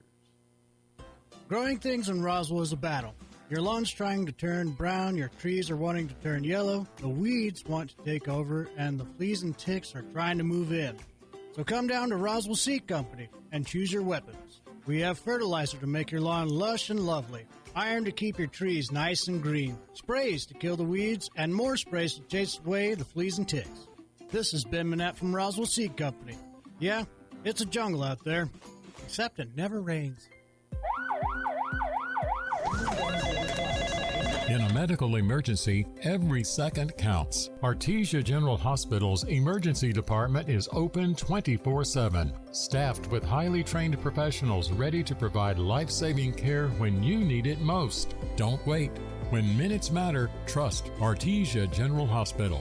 Quality emergency care close to home. Learn more at artesiageneral.com. This just in, Roswell Hyundai is giving you an explosive chance to win. Yup, Roswell Hyundai is giving away a massive $300 fireworks package from Amy's Fireworks this Thursday at noon sharp. Stop by Roswell Hyundai and register now. While you're there, check out the slashed prices across the lot, with many vehicles just $222 a month, plus 0% for up to 60 months on 2025 Hyundai Santa Fe. No payments for 90 days and up to $2,000 for your trade. Blowout savings and explosive prizes are waiting for you at Roswell Hyundai, 1909 West 2nd. Visit Bush Appliance in Roswell to see the Whirlpool washer with 2 ways to wash, thanks to the 2-in-1 removable agitator with a flexible capacity so you can take the agitator out for bulky loads or keep it in for items like jeans. Shop now at Bush Appliance in Roswell and get twice the washer that you have at home. Who you gonna call? Bush Appliance in Roswell. Stop by 111 West Country Club in Roswell or call 575-622-6390. Galacticon 2025 is coming to downtown Roswell, across from the UFO Museum, July 3rd through the 6th. Many files are still classified, but here's what we know so far. Cosplay, karaoke, Frank Renda and his working robots, local authors, speakers, and the amazing vendor hall. And July 3rd, it's the electrifying drone show. And be on the lookout for the UFO car. More classified information can be found at RoswellGalacticon.com. Presented by the City of Roswell, the Roswell Daily Record, and paid for in part by the City of Roswell Lodgers Tax. Here's a Mornings with Mike Winters fun fact. 1 in 3 snake bite victims is drunk. 1 in 5 is tattooed. Hold my beer and check this out. Here's Mike Winters. And good morning. It is 22 minutes after 8 o'clock, and joining us in studio this morning, I'm going to do it because it's tradition now, the godfather of UFOlogy.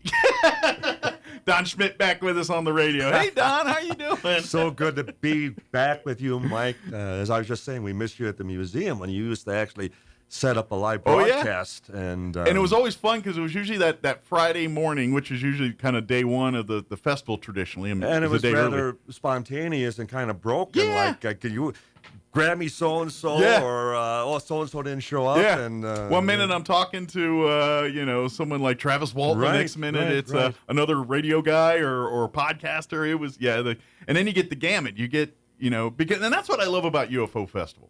Because it's as serious, the serious side where you can really learn and understand, what millions of people have experienced and done. Mm-hmm.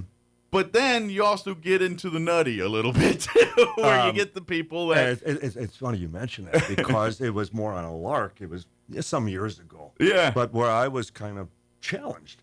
Well, why don't you ever speak at, like, the science fiction conventions?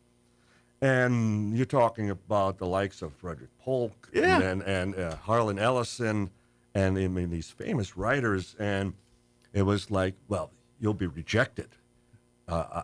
Because you're crossing. We're hitting nonfiction over here. And you're making their nonfiction, or you're making their fiction into nonfiction. Sure. And I was impressed. I was amazed that they took me in with open arms. I was doing nothing. Like Dragon Con, which is the second largest UFO sci-fi convention in the world, 25,000 people. And I would be on the Walk of Fame, and everyone from like the late Adam West. That's cool. So you got to meet the who's who. Everybody. But to me, that makes sense. They embrace you because everything they're doing is really an homage to what you're doing. Precisely. Precisely. I spent 2 years on the road with William Shatner. Yeah. Captain Kirk. That we were, as far as across the country. Mm-hmm. And I would do an hour on Roswell. And he would do an hour on William Shatner. Yeah. Okay. And, we'd sit in the back of limos together, and he would pepper me to ask me one question after another as far as on Roswell. Yeah. And so there was, you're absolutely correct, Mike, there was a lot of crossover. And this is something, and this is something I try to tell the locals every year. And I mean, to a point, but yeah, this is it. This is the Super Bowl of UFO and everything else. When everybody thinks of aliens and UFOology, Roswell's the first word out of their mouth. Worldwide. Yeah. Worldwide. And I've been so blessed in that, I've lectured 3 times in China alone. Yeah. I had dinner one evening in Moscow with 2 of the cosmonauts, and it's all we talked about was Roswell. Yeah. But Japan, Australia, South America, throughout all of Europe, the UK, it's become a household word. Yeah. And this museum, this city, has become the Mecca. And that's something I think a lot, and again, locals don't realize is, they think UFO museum. Right. I was like, you forget the other half, and research center. Yes. There is. Yes.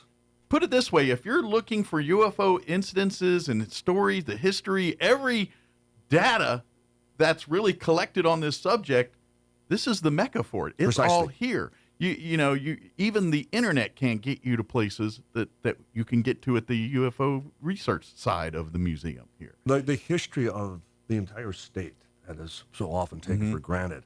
And I will, especially when I lecture on college campuses, and if the faculty happen to be present, I always pose the question, where was the first atomic bomb detonated? And, almost, without hesitation. Oh, Sure. of course, Japan. Right. Japan, yeah.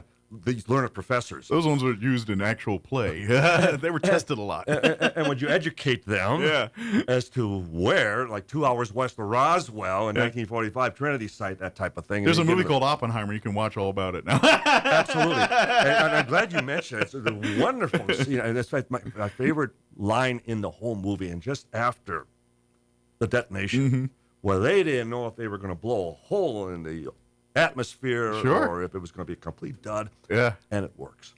It's literally like now we're around 4th of July. I just think of like the old Bugs Bunny with the light the thing, and then when the fuse goes down and nothing happens. Right. And then you use somebody. It was literally some of that going on.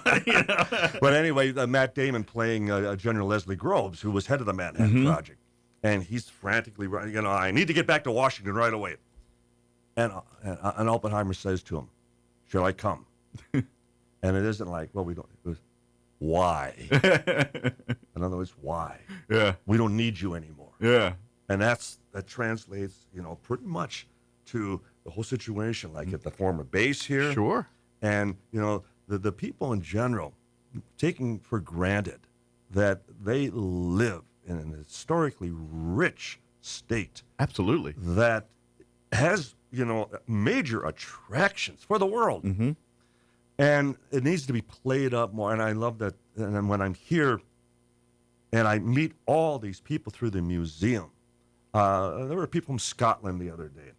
And invariably people come from Texas and all over. But I mean, there was a couple from Boston. And they were talking about that this was on their bucket list. I mean, how many communities can actually say they are on bucket list? We're pretty much the only one of this size for sure. That ain't New York City or, Ozzy Osbourne, when he was here. Yeah. And his son, Jack, when Jack was diagnosed with MS. Yes. And what immediately was on his bucket list? They're right here. I'll never forget that day they were in town and everyone's running around looking for him. Looking for him. And then when they started to surround the museum, and we're trying to devise a means to sneak him in and then out. Yeah. And we filmed with him for 4 days. People were in the back alley and everything. It was crazy. It was. But again, there was an excitement, an energy. And I think a lot of the people that just kind of hold up over the 4th, and they need to get out. Sure. And experience the fact that you have thousands of people from outside that for whatever reason they want to believe, they come here. Sure. Well, and I they think, enjoy themselves. And that's the fun part too, but I also think because all of us in one way, shape, or form has had their own unexplained experience. True. Whatever True. it is. Whatever it could be it as is. simple as Whatever it what is. were those weird lights over there to Travis Walton. I got sucked up and was disappeared for 3 days. And something in between. We all have. I mean, President Carter, how many times have we had presidents say they've experienced things, and you and I have talked about conversations and things with, more was done, but from a government level about some of this stuff. But high-ranking officials, celebrities. That's the one, again, tremendous opportunity I've had. I mentioned the cosmonauts, and I met the ambassador to China. Mm-hmm. And certainly, like I always tell the story as far as President Clinton, that when I mentioned, for example, that Roswell is mentioned in Ken Starr's report on the Monica Lewinsky affair. Mm-hmm. And when the grand jury subpoenaed the book that she had gifted him for Christmas, and when they retrieved it from his private study, they found it sandwiched between a book on Winston Churchill and an autographed copy to the president of our first book, UFO Crash at That's Roswell. cool. And then that's got to be pretty cool, like from your perspective. It was like a personal when, perspective. Yeah. George W. Bush came through Roswell that one time, and I had a call from the mayor's office. Can you overnight an autographed copy for the president? So then he received another book, and Donald Trump Jr., I've been told, has read 2 of my books. Very and cool. now there's talk about me doing something here. And so, again, people, please. Yeah. It's attracting the attention of presidents for a reason. Absolutely. Not because it's the silly season, not because it's hopefully it'll go away at some point. Embrace it. I will tell you this. If you're the most skeptical person out there, I invite you this weekend and do it. Spend just an hour or two. Give me 5 minutes. Yeah. 5 minutes. Walking around the museum and research center, talking to these various people. And at the very least, you're going to walk out of there and say, I don't know what I know, but I know something happened to some of these. And something happened. Something happened. And because there is too many people that have experienced too many things that cannot be explained, and they're irrational things from rational people. I mean, we're having too much of that. We're having hearings in Washington. Mm-hmm. Something that I regret. When we were working with your late Congressman Stephen Schiff, and we were pushing for congressional hearings on Roswell. And the fact that we had Washington very interested, and I had mentioned Bill Clinton, I mentioned George Bush, Donald Trump Jr. Jr. has brought this up to his dad repeatedly about releasing the Roswell files, not the Kennedy files, not the Martin Luther King files. I mean, that's all part of it. But the point being that Roswell is part of that. At the end of the day, equation. That's the bigger impact of everything, yeah. It would be, because as I know, from a skeptic to the point when I'm asked, Don, do you believe? And I'll go, no. And but this is 99% convinced. This is something big difference. We've talked about in previous conversation, but for folks who are just hearing Don and I talk or hear Don talk for the first time, you came in like literally, your kind of your backstory here. Growing up in Wisconsin, I had the novelist, but the man. I was a special investigator with Dr. J. Allen Hynek, who was the scientific, head of Project Blue Book, the 20-year investigation by the Air Force on the UFO There's phenomenon. A pretty cool History Channel series, which is fiction, but it kind of at least gives you an idea of what we're talking about. Yes. And the actor portraying Hynek, actually does, a splendid job, even in appearance. He's in Game of Thrones, if I remember, too, if you're a fan of his work. I believe so. But, I'm schooled very much into the scientific and very much into the nuts and bolts. I want to be able to kick the tires. Yeah. And that's what convinced me about Roswell. For all of these witnesses, it didn't matter if they were the highest ranking officer or down to someone who was a child back at that time, now grown up, but nonetheless describing the characteristics of that wreckage that, even by today's standards, defies conventional explanation. Absolutely. It was that, beyond, our comprehension. And that's why I kind of respect where your angle and why because you literally went in saying this is hokum. I was convinced we would come down for a weekend and prove that this was a weather balloon, as the government still maintains. Yeah, and then you move on about your day and go on to the next case that Hynek would assign. And so that's why and that's why this is why I love UFO Festival, because it's full of folks just like yourself that either have had personal, and I mentioned Travis Walton because he's one of the more bigger known celebrated, names. Correct. Yes, had a movie made about his experience. And I grew up in a time where that movie I was a teenager when that movie kind of was in the theaters and kind of was in the popular thing. And so I remember seeing it, and it was one of those movies I'm like, that was a crazy movie. And then I moved to Roswell years later and everything, and I meet the man and talk to him, and that's where it sealed the deal, like, for me. Because I'm like, I always thought that's a crazy story. But once I talked to Travis, and just when you're in the room with the man, and hopefully you get a chance to experience that, he's going to be available to talk to all weekend at the UFO For Festival. the full 3 days, correct. Yeah, he'll be doing his own panel discussions, but he'll also be at a table and you can sit and chat with him. Absolutely. But just my experiences talking with that man, and like, he's an awesome guy to talk to, real nice man. But just looking at him, he looks like a guy that's got PTSD. Like, he's seen something. Like, you could just, I don't know how to quite put my finger on it. I've experienced with him. Yeah. I say we're very close, dear friends. And he even took me, I've been out to the actual site. Yeah. Up in Snowflake, Arizona. And even into the phone booths when he was brought back. Yeah. And he called his brother to come get him in Heber, Arizona. And so there's a picture of the two of us as far as in two of the adjoining phone booths. Oh. Which, again, are still there. That's where crazy. there aren't phone booths anywhere. Well, and Heber has preserved them as almost like a landmark. And you'd mentioned it, the crash site or the abduction site, The abduction not crash site, site. right. It was an abduction site. And I did watch. He has a DVD documentary that you can kind of get the story on. And it was directed and produced by Jennifer Stein, who will also be here at the festival. Again, this is what's so great about UFO Festival, because every name we talk about, you're like, oh yeah, they're right over there. They're, you know what I mean? Right. That's the beauty of this. But I remember in the documentary, and one of the things that gets me to this day, and this is the science side of it.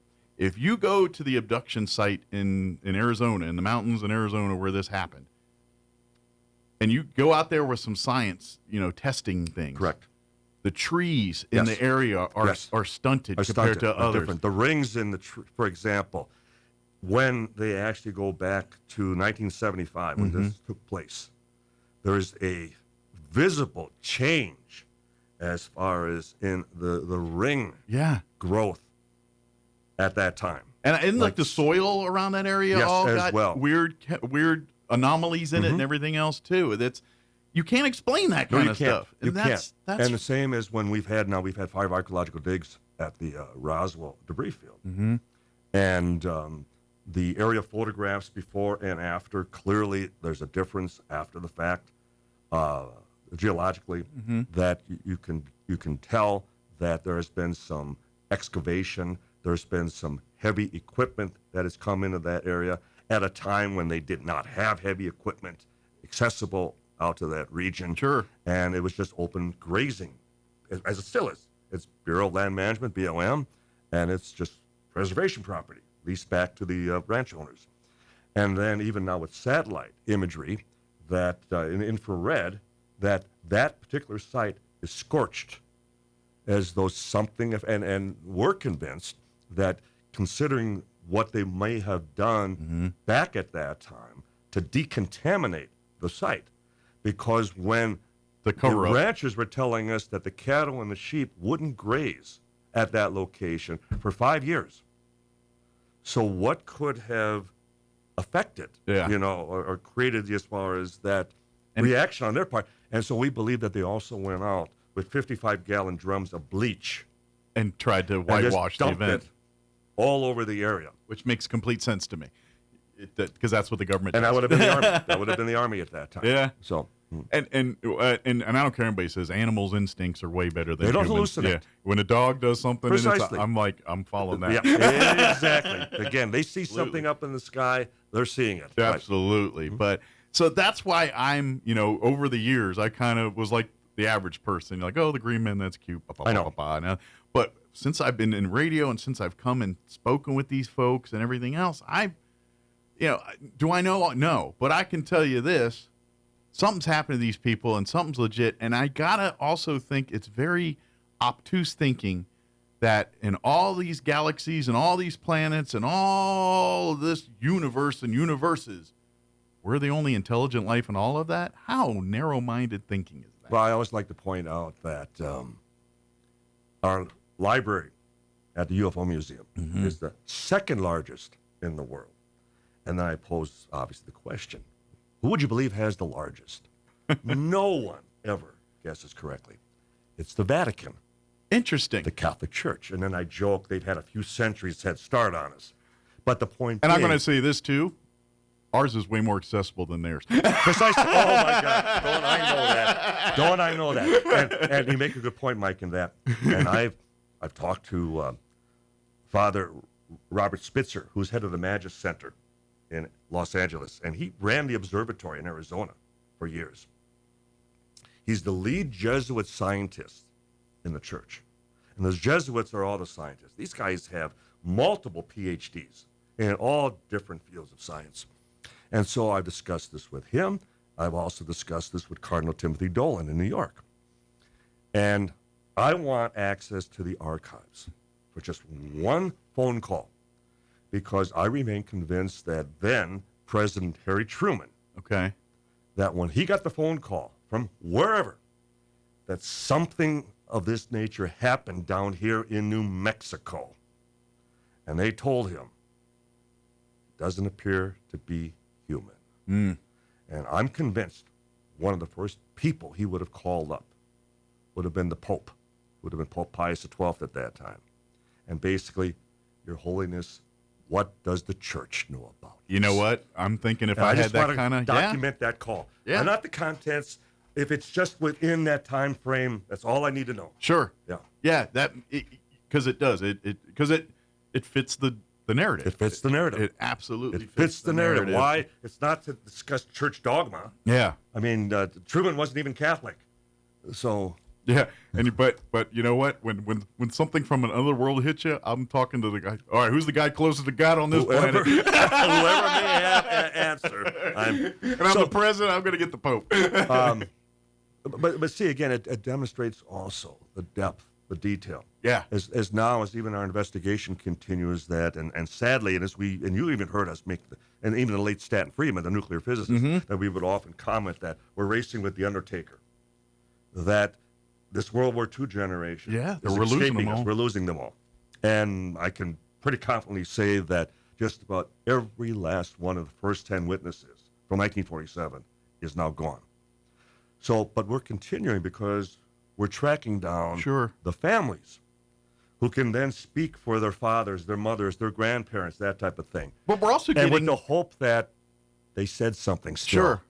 Before they went. And that's kind of what we're getting is we're in that, like you said, we're losing everybody, but the ones we still have, like you said, it's like, okay, I'm on my deathbed, whatever threats they say? Whatever threats or whatever they told me to keep me quiet for all these years. They really can't hurt me now. I'm not attached. Yeah. Yeah, and so we are getting truths We coming have out over of this. 30 deathbed confessions on 1947. Every one of them admissible in a court of law.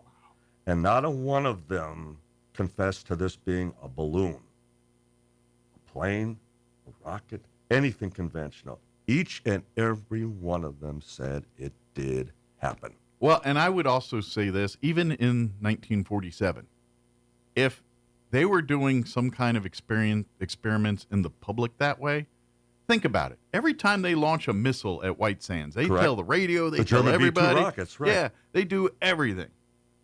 And so to me, that's just one of many red flags. But it's like this all went down in the middle of the night, and then they say, oh, yeah, it was just a weather balloon science experiment, or, oh, we were testing these dummies for impact, whatever different stories they've Ridiculous. given. Really, in the middle of the night and not tell nobody you're going to do something as boring or mundane as that? Precisely. And for those of us who spent a lot of time out there and who have even flown over the area in small planes and helicopters, once you are airborne, once you are, up 1,000 feet, you can see for 50 miles. It's totally unobscured. It's high desert. And the thought that anything was out there for days before anyone noticed it, before anyone quickly recovered it, especially if it was something top secret. Sure. Sorry, you're disqualified right there. Yeah. You don't know the area. You've never been out there. You're speaking from a keyboard, and you think you have answers, and you don't. Right. It's just like, in modern times where they're dictating policies in D.C. that's out here in New Mexico by people that never set foot in the land. Never It's been same, there. Same kind of deal. And I love it. It was like when we did Larry King for the first time. Yeah. And King, and it was my partner, Kevin Randall, back then. And it was with the number one skeptic on the subject of UFOs, the late Philip J. Klass. And King finally, well, Mr. Klass, have you ever been to New Mexico? Well, no. Have you ever spoken to any of the witnesses? Well, no. Well, then what are you doing here? You're just old man screams at cloud. Precisely. I mean, so there again, it just demonstrated the the silliness of their whole attitude. And I just, again, I can't encourage your listeners enough. Come see it. Come see this. Yes. Embrace this. This has more than put Roswell on a global map. Absolutely. You're attracting people from all over the world. You're all sharing as far as in that notoriety, in that fame and fortune. But lest we ever forget that it is still for me to commemorate what a lot of men and women experienced back in 1947. Yep. Something that was unprecedented. And they didn't panic. They did their jobs. They worked their jobs. Mm-hmm. They continued raising their families. They continued going to church. Yep. It didn't destroy their lives as we would, suggest that would be the effect today. Sure. And these people were directly involved. They held things in their hands. They saw things firsthand that they could not explain. And they've been sitting here holding on to it for 50 plus years. Yes. And not able to tell nobody, and if they did, it was probably a very inner circle of immediate house, and that's, I cannot imagine, like, I was in the Air Force, and yeah, I did some things, and I had a clearance, and I did You signed a non-disclosure when you left? Yeah, and I've done some of that stuff, but at no point is it to the level of, This was a lifetime. Yeah, like to be honest, things that I were told were top secret 30 years ago, now you can read about on Wikipedia. Precisely. You know what I mean? I had a gentleman approach me yesterday again. I said, well, how do you know for sure it wasn't something we were testing? Yeah. And it's like, again, that old tried and true, well, it was one of ours. I just explained. Well, if they were testing anything, first of all, it's the 4th of July weekend. Sure. Most of the base personnel are home on leave. It's a Nothing has holiday. been reported missing. They're not on standby should anybody report anything out of the ordinary. So, again, what did this represent? And it wasn't until that ranch foreman, W.W. Brazel, reports this, and not to the military, goes to the courthouse and reports it to the sheriff, who then notifies the military. And with the military, you're talking about the elite, the 509 Bomb Wing, in charge of the atomic bomb. These were people getting people ready for World War II. These were, this was a very, in 1947, Roswell Army Airfield, or I don't know, I think it was still Roswell Army Airfield, it's still at that Before time, it it had became switched to Walker. Yeah. Was the tip of the spear for World Precisely. War II and training and everything else. The two bombers, the two B-29 bombers that had dropped those two bombs on Hiroshima and Nagasaki, were hangared out here, Enola Gay and Boxcar, for a reason. And I had the late Colonel Robert Friend, who I knew very well, and we were having dinner one evening in Los Angeles. And I wasn't aware of the fact that he was stationed at Wright Field in Dayton, Ohio, where the wreckage and the bodies were transferred to. That's what I tell people all the time. There was no Area 51 back in 47. Yeah. It wasn't until 55, and then it was just a test range. I hate to tell you this, Area 51, Tonopah Test Range. Yeah. See that plane behind me right there? Mm-hmm. That's where they started that thing in the black world. Before y'all learned about it in Gulf War I, that thing was hanging out That's at an Tonopah. F-117. That's It's a a stealth fighter. 117. Yeah.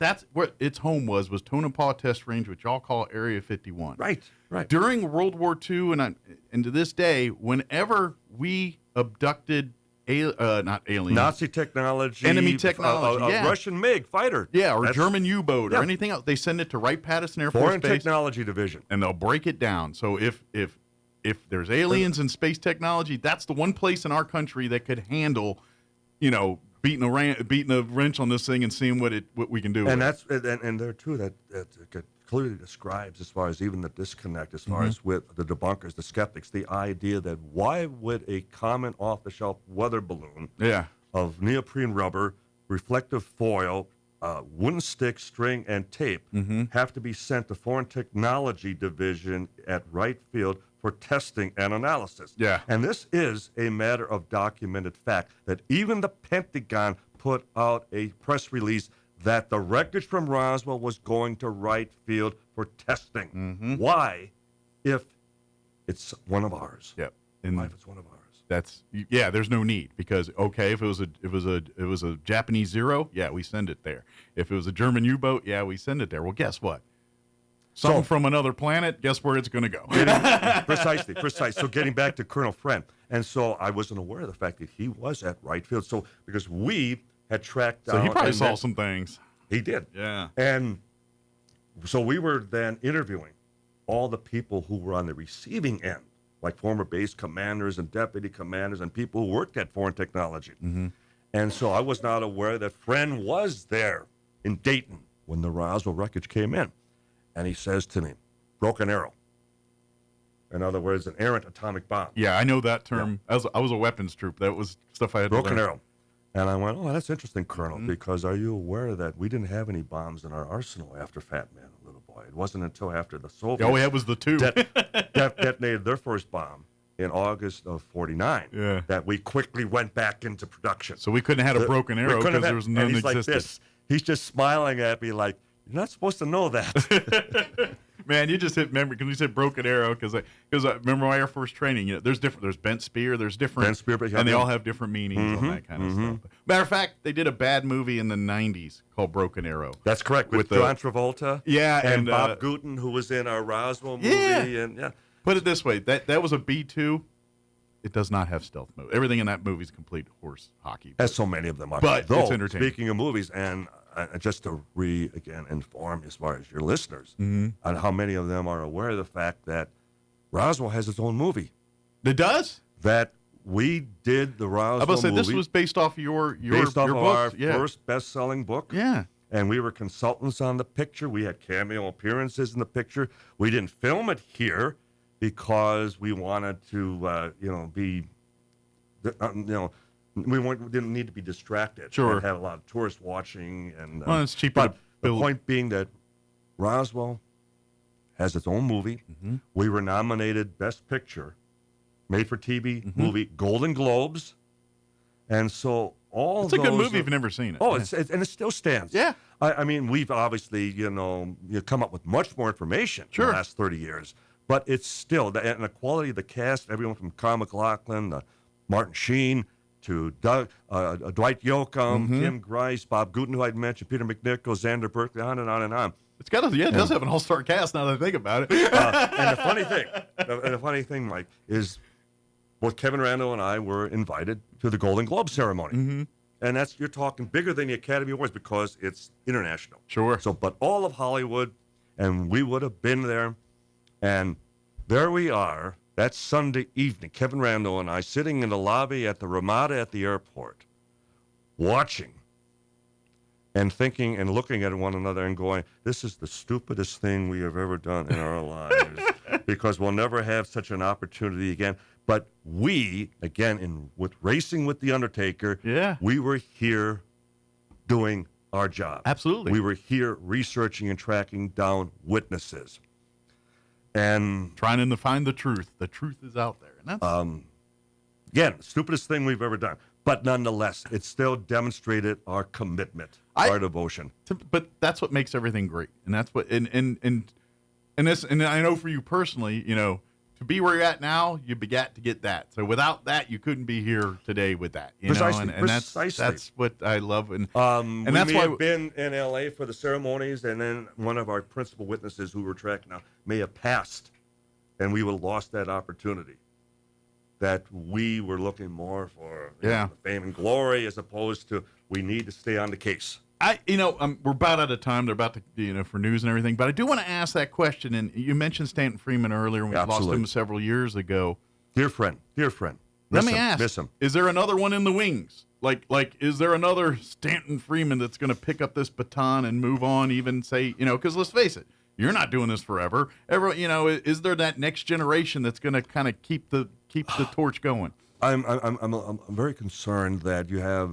And I'll use the word upstarts, rookies, that know absolutely nothing about the history. And they're futurists. They're very much into podcasts, and they're very much into celebrity. For likes and follows. Yeah. And they don't do the research. Yeah. They don't do the research. They don't do the history, and they don't do the field work. They're not doing the investigations. They're riding off of our coattails, and I'll say specifically off of like Hynek's and Friedman's coattails without having done the grunt work, the gumshoe work as far as actually going turning over the rocks and doing being able. Hynek always emphasized to us, when you do your own research, it's yours. No one can take it away from you unless you give it to them. These people have no background in research or investigation. Gotcha. Stan would always say to me, Don, now it's up to you to finish it.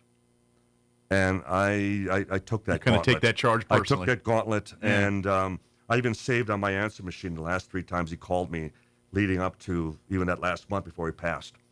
And as he was suffering more and more, and he had been diagnosed with Alzheimer's, and I always made sure, like at press conferences and even here at the museum, I'd sit next to him during panel discussions, and I would whisper answer, and he'd always slap me. That's why I love you, Don. That's why I love you, Don. So we took care of one another. And well, maybe that'll inspire our next true is this weekend. Come out. Like I said, good news is we get an extra day of festival this year because of the 4th of July and the city closed the thing. And so really Thursday, everything's kind of swinging with the street being closed and all that kind of stuff. So we get an extra day of festival this year.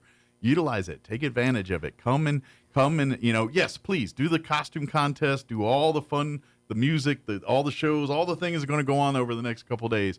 But please go into the International UFO Museum and Research Center. Yes. See and talk to people. Right. I'm telling you right now, whatever skepticism, whatever you have, once you are face to face with these people and you're talking to them and hearing, I'm telling you, you're going to change your people opinion. that have lived it, the people who've experienced it, the people that have treated it and worked with those people and realized that this is something very serious. Yep. That, again, we're potentially talking about, as I've been saying, the biggest story in the past 1,000 years. Yeah. And it's high time that people at least start taking note that they reside in the very city that may have started it all. Absolutely. This is the very, like when I remember growing up and things, and they always say question, test things. And this is the pinnacle of the very reason why we do that. Human nature being what it is, you have like the celebrity and all the shops and everything like at Graceland. Yeah. It doesn't deny that Elvis existed. Yeah. The same could be said about the Holy Land.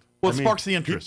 People will do what they will do to capitalize and exploit. It doesn't denounce, it doesn't, the Holy Land is still the Holy Land. Like what brought you in? Same thing. I'm hoping this weekend there's going to be some 7-year-old kid walking through or whatever, and he gets inspired. And next thing you know, I love that, Mike. I can't tell you how often that parents bring up the little children to me, and they are just like, starstruck as far and the questions they ask. There's my hope. The idea that these young people are ready, they're reading, and they're looking up at the stars, and they're just letting their imaginations go wild. Maybe that next Stanton Freeman's out there. Yes. Yeah, I'm sure they are. Awesome. So. Well, Don, is there anything you want to mention that we just got sidetracked on, or we covered? Again, the fact that the investigation is still continuing, and for that reason, that Roswell will continue to still grow and progress as far as with attention by the media.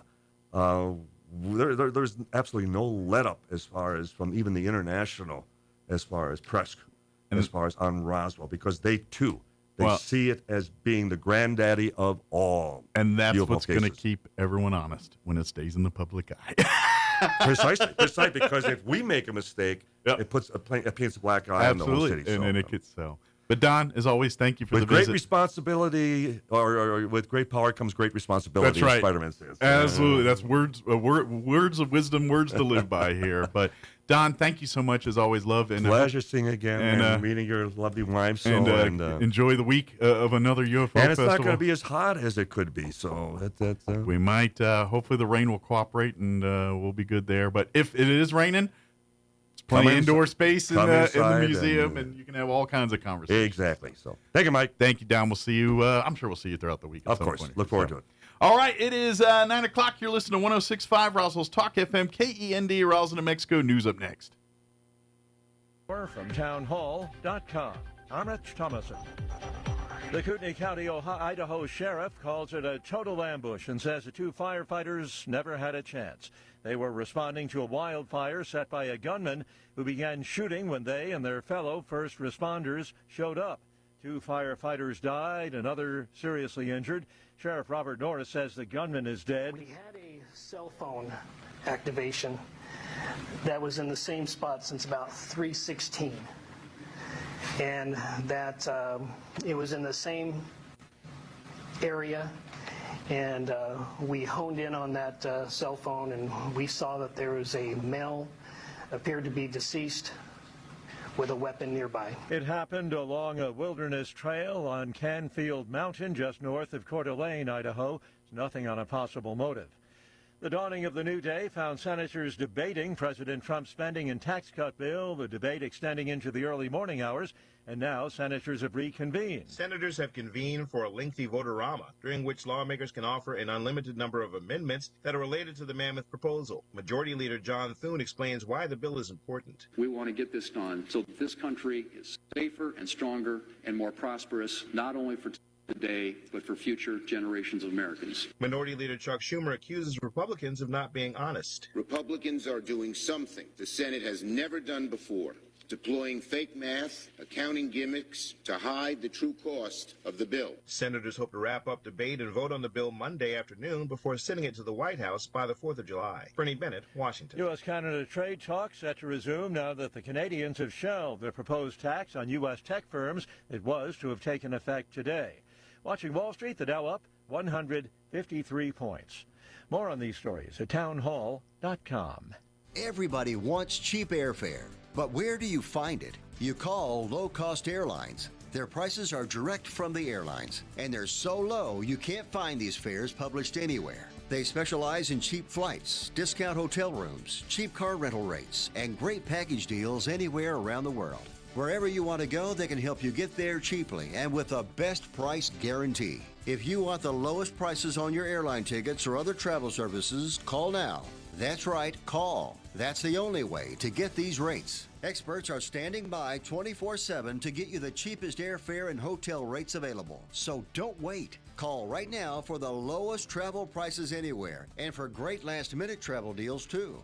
Call 866-755-5300. That's 866-755-5300. Again, that's 866-755-5300. Call us right now.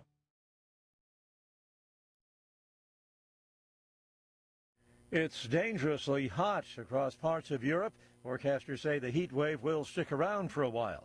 Temperature records could be shattered Wednesday before rain brings some cooler temperatures in certain areas later in the week. Temperatures have pushed above 104 degrees Fahrenheit in parts of Italy, Spain, Greece, and Portugal, and authorities are warning of a risk of wildfires. In Portugal, people are heading to the beach.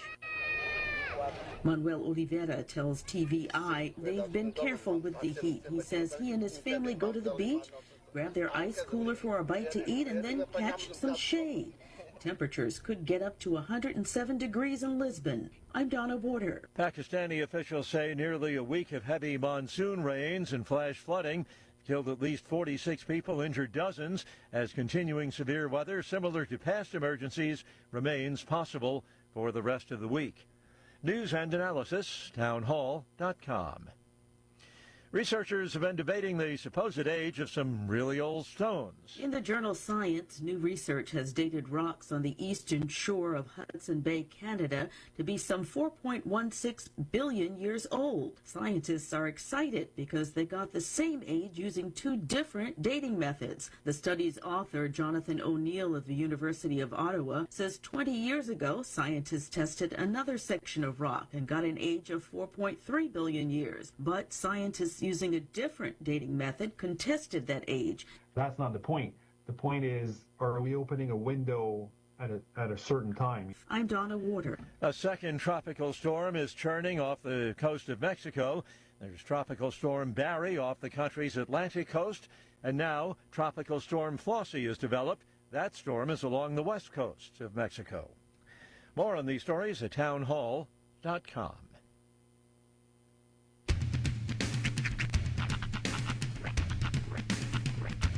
What in the wide, wide world of sports is going on here? I promise you, whatever scum did this, not one man in this force will rest for 1 minute until he's behind bars. Now let's grab a bite to eat. Yeah, come on. I feel the hot wind on my shoulder and the touch of a world that is older. I hit the switch and check the number. I leave it on and then I slumber. I hear the rhythm ringing through it. Flamenco guitar and cumbia music. I hear the talking of the DJ. The travel listen, what does he say? I'm on a Mexican radio. I'm on a Mexican radio. Broadcasting live from high atop the J.P. White Building in downtown Roswell, New Mexico. It's Mornings with Mike Winters on 106.5 Roswell's Talk FM. Is that what I sound like when I talk? Now, here's your host, Mike Winters.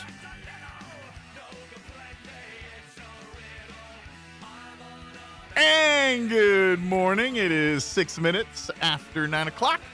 Welcome to hour number 3 inviernos of Mornings with Mike Winters, right here on 106.5 Roswell Talk FM. Happy Monday to you. UFO Festival Week. Big thank you to Don for hanging out with us. I always love talking with Don. He's just he's a good interview, of course, but he just is full of so much information. It's always fun, and so that's to be honest. This is my favorite part of UFO Festival, is talking to guys like him during the week, because it's just fun. UFOlogy of it all. It's fun to listen to him. He's very dynamic and a great storyteller, and how he presents his information. All I heard was, I did hear a little bit of name drop. He's like, yeah, I was in the back of a limo with William Shatner. Yeah, he's that's pretty cool, man. Right there. He's rubbed elbows with who's who and everything else over I've his name years. dropped, what's his name, Billy Mooney. Yeah. So I've not wanted to shy away from name dropping. We by need any to get stretch, William but Shatner here. He needs I to agree. bring William Shatner down next time. I don't think you can afford William Shatner. No, I don't think that's probably the problem. I'm sure he's like, yeah, I'm your buddy, but it's going to cost you $100,000 to get me here. I'm gonna hold out for more money.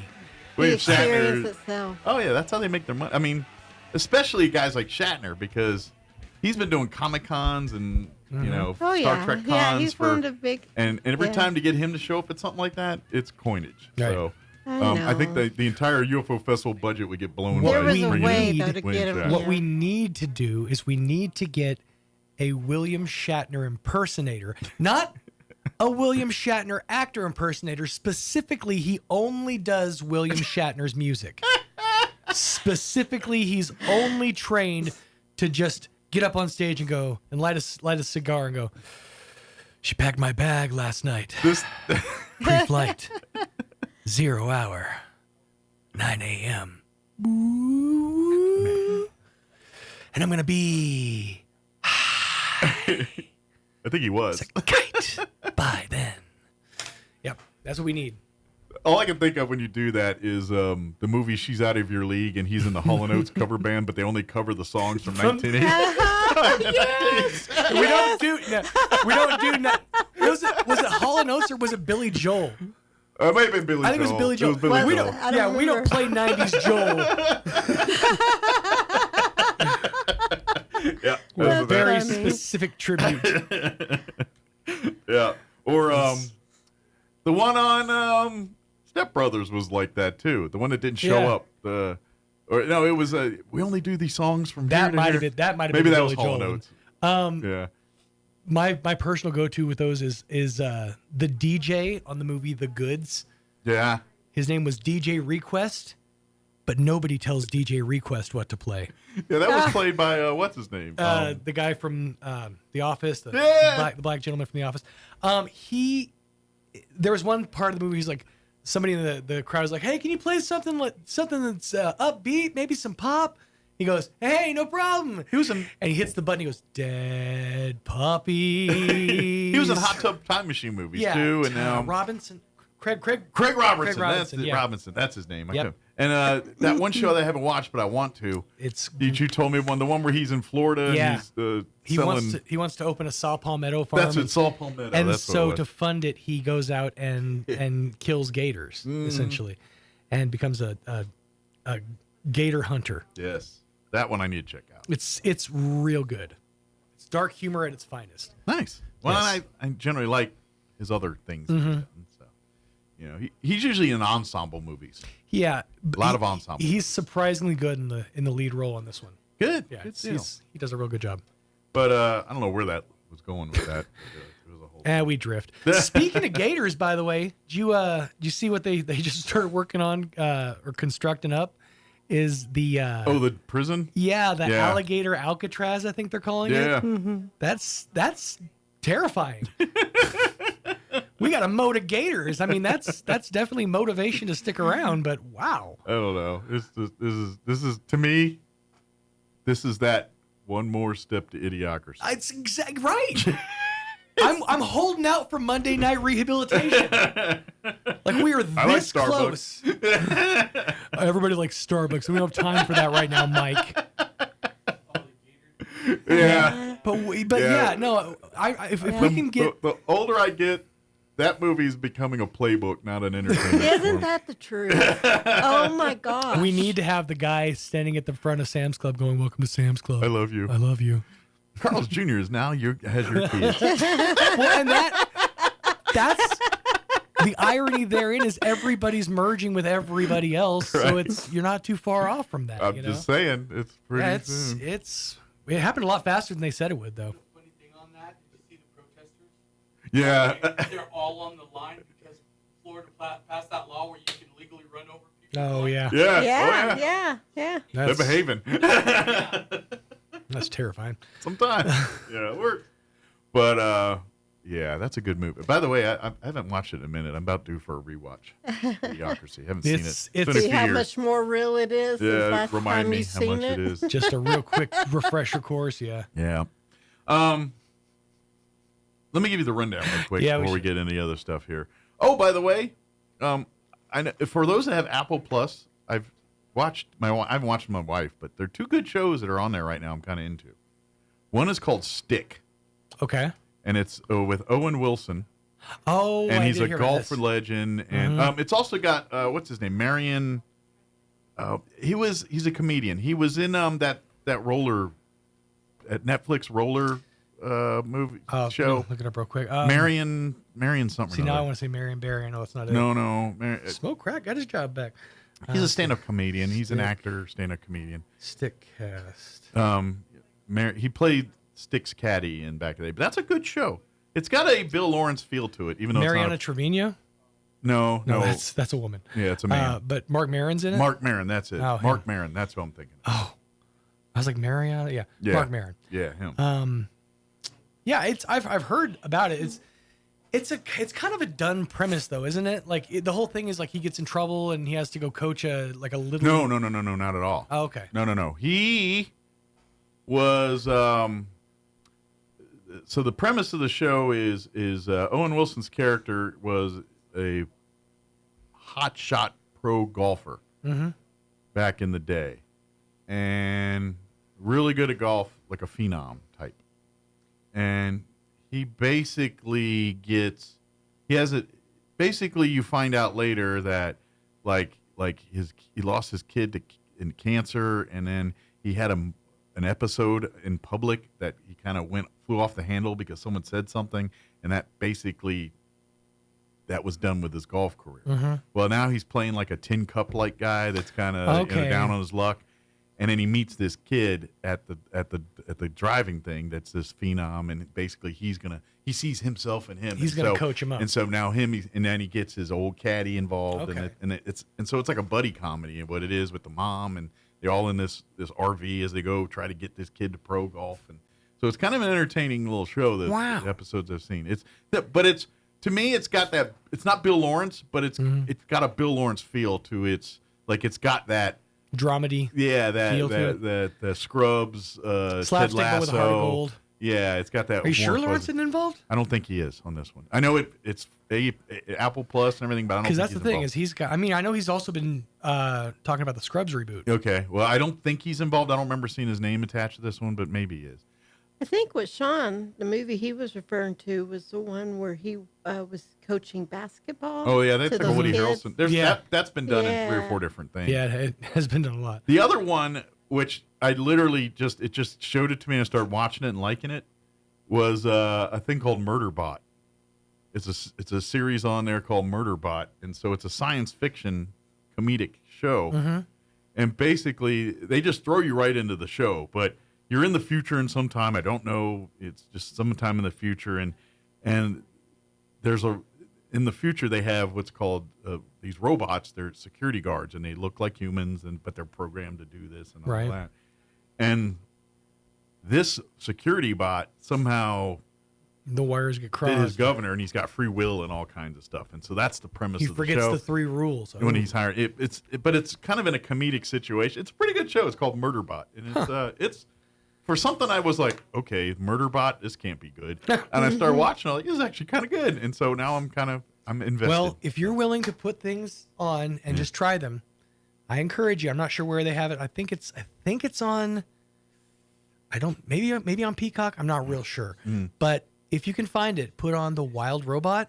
Just start it. Okay. And trust me on this one. I want you to get through an animated movie that's got a heart like this does, and I think it's one you'll really enjoy. Okay, I will do it.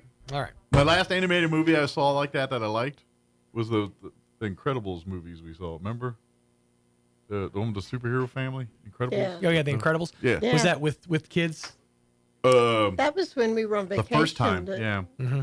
But I'll admit, Kim and I went and saw the second one at the theater. Okay, all right. Sans Yeah, kids. yeah, we All right. saw that at Outer Banks. I saw the Lego Batman movie without my kids. Well, me and Carl did. It was actually a real high five moment. I'm like, yeah, we're gonna go watch this movie without them. Yeah, That was great. Then we took the kids to Terminator later. John and Crystal Noble going to join us here in just a few minutes. We're talking Roswell C, get an update from them. Before we do any of that, though, let's get you up to date on the weather. Weather this hour brought to you by Southwest Bearing under new ownership. Custom solutions for your heavy equipment. Hydraulic hoses, hose repair, bearings, seals, sprockets, belts, tools, fluids, and fittings. I'm meteorologist Steve Hamilton with your Pecos Valley weather. Showers and thunderstorms today. We have a lot of warm and humid air coming in from the south. 90 on the afternoon high. Showers are likely overnight along with a few thunderstorms mixed in. We'll be in the mid-60s. Rain chances look good again on Tuesday. Scattered showers and thunderstorms. It will be a little bit cooler. Our high around 80. A few more showers and about 80 Wednesday. That's your latest forecast. I'm meteorologist Steve Hamilton. Thank you, Steve. Currently, did I refresh this? Nope. It's kind of stale. That's fresher. Currently 75 degrees here in Roswell. Humidity's at 55%. Winds currently out of the northeast at 10 miles per hour. It's kind of the first half of the week we're going to get wet, allegedly. There's like a 50% chance of rain for today with a high of 91. It says under mostly cloudy skies, even though I would call it right now partly cloudy. Southeast winds 5 to 10 miles per hour. They say between a tenth and a quarter of an inch of rain possible for us today. More if we get a thunderstorm. For tonight, we're looking at a 70% chance of rain. Could see a tenth to a quarter of an inch. They're talking before and after midnight. Mostly cloudy, overnight low of 65. East winds 5 to 10. 70% chance of rain for Tuesday. Pretty much all day from 9 a.m. on. Mostly cloudy, high of 81, so a little cooler tomorrow. Northwest winds at 5 miles per hour. Between a tenth and a quarter of an inch expected unless we get a thunderstorm. Wednesday, more of the same. 60% chance of showers and thunderstorms pretty much all day. Mostly cloudy, 81 for a high. Southeast winds 5 to 10 miles per hour. Thursday, we're looking at a 40% chance at afternoon showers and thunderstorms with a high of 85. But then, for Independence Day, Friday, mostly sunny, 92. Saturday, sunny skies and 96. Sunday, we do have a 20% chance at showers and thunderstorms. However, sunny and 93 otherwise there. So, looks like we got a good shots of getting wet till about Thursday, and then the skies part Friday, Saturday, and maybe Sunday get a little bit of a break too. All right, 9:19. We're going to take a 3.5-minute break, and then we will talk with John and Crystal and talk Roswell C. Don't go away. You're listening to Mornings with Mike Winters. Lights, camera, action. Get superhero savings during our summer blockbuster sales event going on right now at Roswell Ford. Hey Roswell, you don't need to be a hero to pay zero. Drive home a new Ford with zero down and zero payments this summer. Plus, at Roswell Ford, everyone gets employee pricing. You heard right. At Roswell Ford, you pay what we pay on our huge inventory of new Fords. Stuck in your loan or lease and want out early? Roswell Ford can get you released, even if you owe thousands more than it's worth, regardless of make, miles, or condition. Don't let the credit villains keep you from driving your dream car. At Roswell Ford, getting approved is a possible mission, so you can pay what we pay. Your mission, should you choose to accept it, is to find the best car and get massive American-made savings and the best car buying experience. Get on board at Roswell Ford, because we'll do whatever it takes to make a deal. 821 North Main Street in beautiful Roswell. Call 575-623-3673 or online at roswellford.com. Interest accrues from date of sale on select vehicles. Trade balances refinanced to new loan. Subject to lender approval. Offers not combined. Wakefield Oil Company is a name you can rely on, with full service at the pump the way it used to be. You can expect service in just 15 seconds. They offer bulk fuel and oil services and even diesel exhaust fluid. Wakefield Oil Company will deliver to farms, ranches, dairies, the oil fields, and more with dependable service you can count on. So the next time you need service or delivery, go with the name that locals have trusted since 1983. Wakefield Oil Company, 311 South Virginia in Roswell. Let them earn your business. Injury, surgery, or illness can set you back, but you don't have to recover alone. At Artesia General Hospital, our rehabilitation services team provides physical, occupational, and speech therapy to help you regain strength, mobility, and confidence. Take the next step toward recovery. Call 575-736-8174 today to schedule an appointment and get back to living life to the fullest. Innovation, service, integrity, and knowledge. J.S. Ward and Son Insurance Agency. Auto and home, life and health, personal and commercial. Bonds too, since 1925. We have the coverage for you. Innovation, service, integrity, and knowledge. J.S. Ward and Son Insurance Agency. Saddle up for a celebration of the bounty of Lee County during the 89th Annual Lee County Fair and PRCA Rodeo, August 1st through the 9th at the Lee County Fairgrounds in Lovington. With nonstop fun for the whole family, including an arts and crafts showcase, the carnival, concerts, Extreme Bulls event, and PRCA rodeos, the Pioneer Iron Chef contest, as well as the livestock shows, mutton bustin', fiddlers contest, and junior livestock sale, the Yucca building exhibits, plus 4-H and open youth, the flower show, farm and garden, creative arts, the special rodeo, commercial vendors, and of course, the best fair food around. The concert series begins Friday, August 1st with the Hispanic Heritage Celebration and continues nightly Tuesday, August 5th through Saturday, August 9th. Visit LeeCountyFair.net for more exciting news and updates. The 89th Annual Lee County Fair and PRCA Rodeo, August 1st through the 9th at the Lee County Fairgrounds in Lovington. Come celebrate the bounty of Lee County. We'll see you at the fair. Here's a Mornings with Mike Winters fun fact. The first toilet being flushed in a motion picture was in the movie Psycho. Mike thought it was Gone with the Wind. Here's Mike Winters. And good morning. It is 23 minutes after 9 o'clock, and joining us in studio this morning, wearing our Roswell Seed hats this morning, John and Crystal Noble back with us. Hola. Good morning. Hola, good morning. Good morning. Hola. ¿Cómo estás? Buenos días, or whatever you say. Muy Monday. Muy I say bueno. muy Monday. Yeah. There's no bueno. Well, there's no bueno. I don't know whoever came up with Mondays, but they ought to be kicked. Well, to have a Friday, we must first have a Monday. No, I think every day should just be, we should have like 2 Fridays and then just go right into like a Tuesday. Mondays Sundays. Huh? 4 Sundays. No, just because of football. Whatever. That's all she wants is Sundays for football. 4 Sundays. You can only watch your team lose so many times in 1 week. I know. Just talk Raiders. Yeah. Our record was better than yours. No, it wasn't. Yes, it was. No, it wasn't. Yes, it was. I will pull the stats. Pull the stats. Look it up, Gertrude. My team's legit going to be good this year, so I'm happy. Yeah. We don't suck anymore. Yay!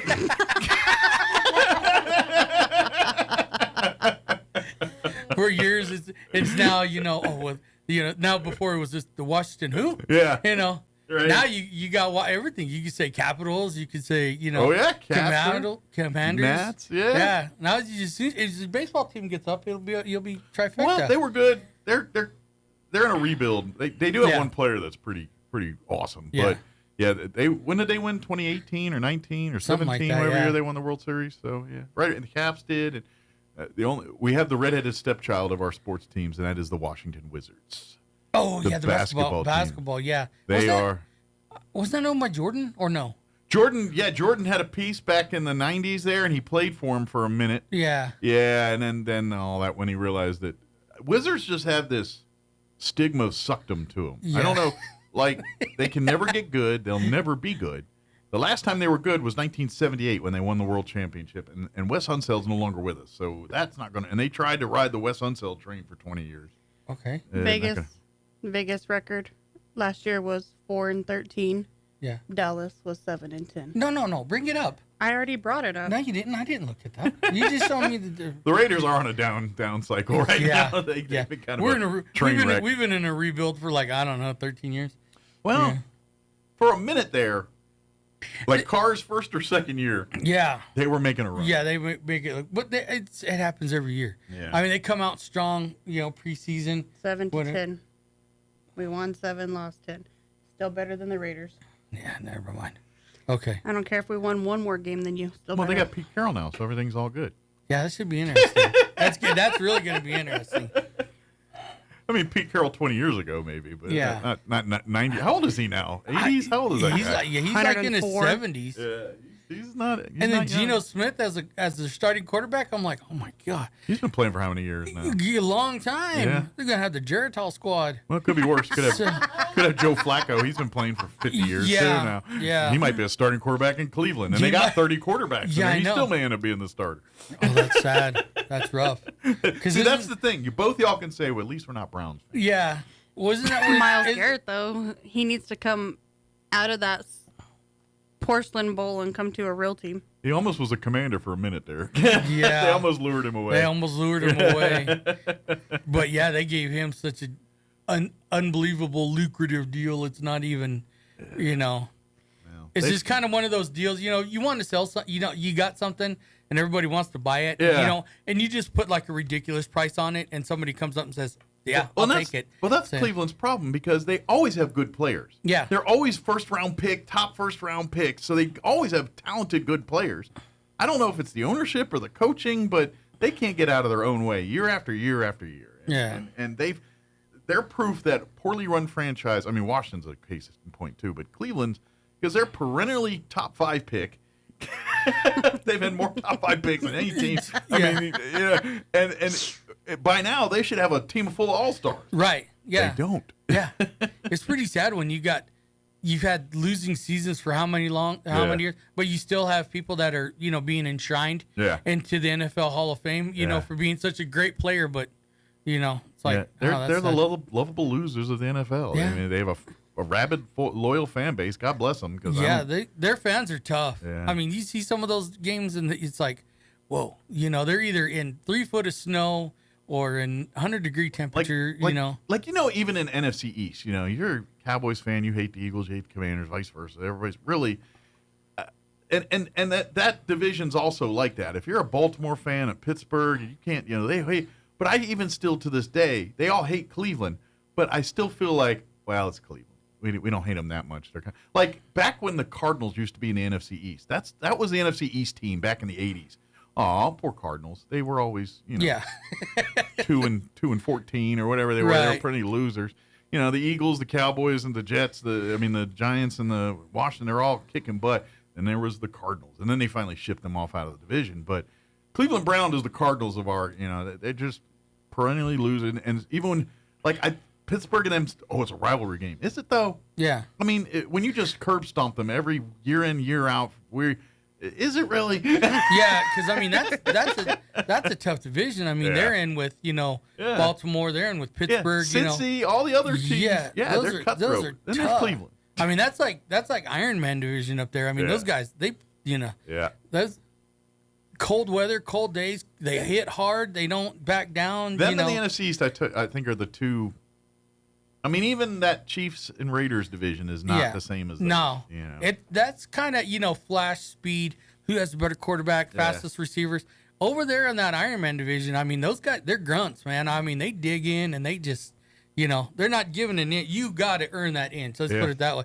Your fast receivers, you might be fast, but I guarantee you get one that goes across the middle over there in that Ironman division, they're going to hit. Yeah, they're going to hit that boy. Yeah.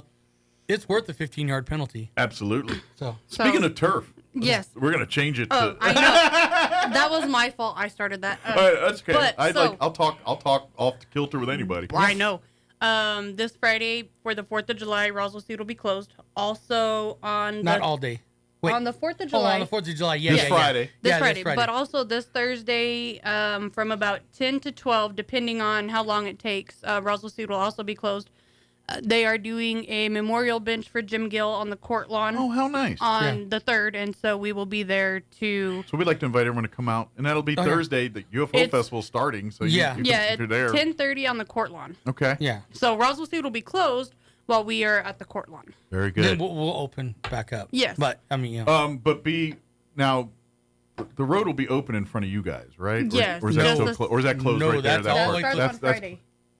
Yeah. That starts I Friday. don't know. I know it's closed all the way up to I think they're closing it Thursday because of the 4th of July holiday. 4th of July holiday. The city's closing. That's why we have an extra day of UFO Festival. They're going to put all the barriers and stuff out Wednesday. Yeah. They already have them out downtown. Well, I think they're going to put them up. And so they're going to close the streets Thursday. Oh, okay. Yeah, all the way to Walnut. Yeah. So. I thought it said the 5th. I don't know. So, but you can park around back. Yeah. Where everyone else does and goes and does it every time. Yeah. For people that have been anticipating and waiting, honey will be on the shelves within the next couple of days. Not a lot, but we do have some. Pardon the pun, but sweet. Yeah, sweet. Well, as a matter of fact, Ben, he's married to Emily Gill.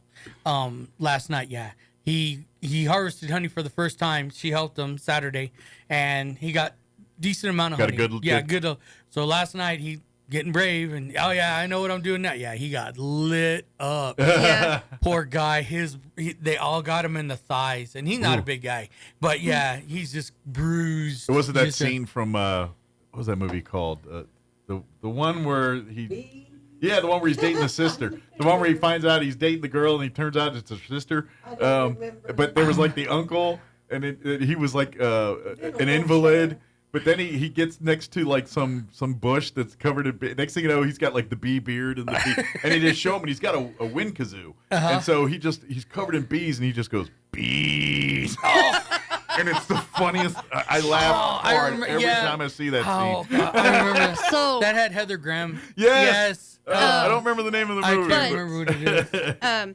So there's going to be 2 different honeys because you can have one flavor from one hive and 10 feet away have a second hive and it completely have a different flavor. Depends on where they pollinate off of. Right. Yeah. So Ben's honey's real floral. It's got a real floral taste. It tastes like a flowery. So there will be Ben's and Emily's, and then there will be mine and John's. Okay. So not like we're going against one another or anything. It's just well, put it this way, it'll all go quick. Regardless. Oh yeah. It's local, and I know you've probably seen 100 times, but if you live here, that honey's got beneficial, allergies and stuff. Like if you consume honey from a local source, it does have holistic properties and good for your health and everything else. The stuff you buy off the shelf's not going to help you that. Yeah, it's processed. But the stuff that was pollinated by bees off of plants and things that are in your neighborhood, where you live, next thing you know, that's going to give you a little antibody. If you're dealing with allergy problems and things like that, you might find you're more tolerant to some of these things that you're. What hilarious people they say that. Well, no, this says it's all natural. It's like no, it ain't. Yeah, it ain't. Yeah, it is. You know what? Leave that honey out in cold weather or whatever. You can still take it and turn it upside down, and you can see. Yeah, honey moving. never goes bad. You know, you do that with raw honey, it'll crystallize, and you have to heat it back up and get it back. That's the difference. It's not pasteurized. There's some preservatives in some of the stuff you buy on the shelf to keep it from doing that. Yeah. Or when they're filtering out, the honeycomb and wax and stuff like that, they mix it with water or. Yeah. No, they can't mix it with water. Not water. I'm sorry, Karo syrup or. And this is just the truth in all your foods. Yeah. Like if you're eating and consuming foods that aren't from the area of which you're raised, there's preservatives and things that even your fruits and veggies that are coming from other places, they put stuff in them to keep them with longer shelf lives so they can travel on boats and planes or wherever they got to do to get to where they're going to be served. Whereas, you've got some produce that was grown, down at Gray's Farm or something, it's as fresh as it comes. It's how it is. There's not all the crap that's trying to keep it looking pretty for another week or two. None of that's in there. It's au natural. And same with the honey. That's why you get the true benefit. Don't get me wrong, I get it. I buy produce and things off the shelf just like everybody else does. But if you're wanting the true benefits, the more local grown stuff you can get, the better shape you're going to find yourself. Yeah, and we had a lot of people this year. Again, vegetables. I mean, we got wiped out. Our vegetables. We had people coming as far as Hobbs to get our vegetable plants. That's great. And it's just all like, whoa. And so we're talking about configuring something. Our greenhouse guy ain't going to be happy about it, but we're talking about possibly bringing in a fourth greenhouse. Nice. Well, it's all about supply and demand at the end of the day. And that's just it. Yeah. And, everybody, we got yelled at, I don't know how many times. And they're all like, how much is a 4-pack? It was like $3.98 for a 4-pack of plants. And they're all like, I just bought one at, so-and-so for like $6. Okay. Well, you guys need to raise your price. Right. No. There's a reason why we've been open for 127 years. Yeah. So, we've been here longer than most of those other places you're going to buy this stuff. It's nuts. And people were actually kind of mad at the price, and they're like, oh my gosh. Too cheap. It's too cheap. What's wrong with it? Bend over. I'll kick you in the pants if you want, make you feel better. It's like, well, and I told this one guy, I was laughing. I was like, well, our shipping costs are pretty low. He was like, how much do you pay for shipping, to bring these plants in? I said, they come across the alley, so, and I even got him a special cart now with a cup holder on it. So he can actually, it's really nice, And you know what? There's this thing about humans, and this is why we're idiots, is most of us translate what we paid for it makes it more valuable. Yeah. And so now don't get me wrong. Yes, certain things you buy that are more expensive, there's a reason they're more expensive. But people love to brag about paying a lot for things. Yeah. For whatever reason it is. Those tomato plants cost me $10 a piece. Yeah. Can you believe it?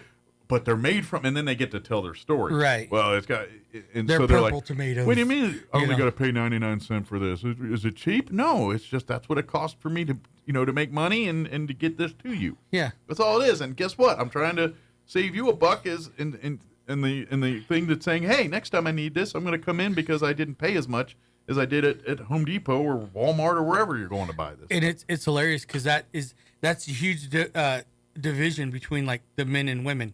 She'll come in from the grocery. You know how much I had to pay for this? I'm like, I don't care. I just wanted it.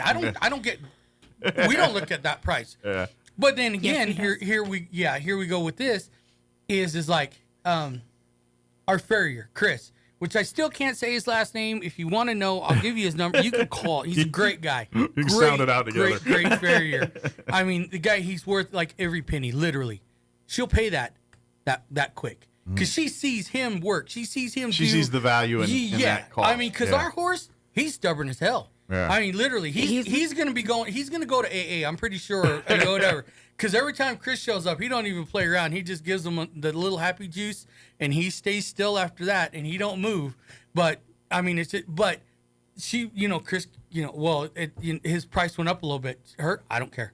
Whatever it costs, it doesn't matter because she sees that. But she goes to a grocery store. Sure. Oh, my God. You realize how much this tomato was? You could have bought a plant at work and you could have grown them yourself. I don't know. I could have, however. Well, here we go again. I don't want to hear about it. You killed the plant that Kent gave you. You killed it like 6 times. I know. She was sitting there telling me this plant. And so begins. It's just like really, really delicate. And I'm just thinking to myself, you realize you killed this thing 6 times. You brought it back to life 6 times. All right? It's a pretty damn good plant in my book. Right. And just because I watered it when? Like 3 days ago. Okay, that's not. I work in the industry. It'd be,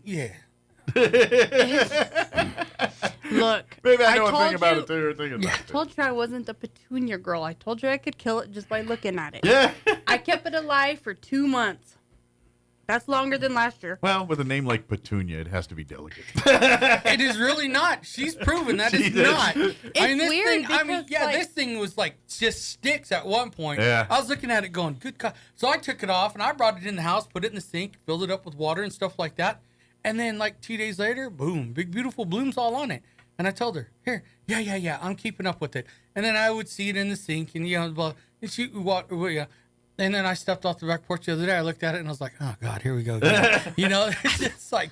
I think the message is she just doesn't like the petunia. No, it's not that I don't. It's just because it's in a different area from where all the other plants are. Yeah, I got you.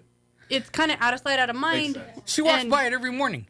Yeah, it's but out I'm of sight, walking out of mind. out. But you're not in watering plant mode. You're in, I'm about to go to work or about to do something else. Thank you. I get that. Because I too do that where I'm like, I'll get that later. Mr. walks by the trash to leave every morning, but doesn't grab it and take it out the door. It's because it's hidden in between. No, it's not hidden. Yeah, it is hidden. I think that comes deep in the DNA man code, just like the part about hunting and all that. Like that's all in the code. we just there. DNA says what? I don't see that. We just go. Yeah.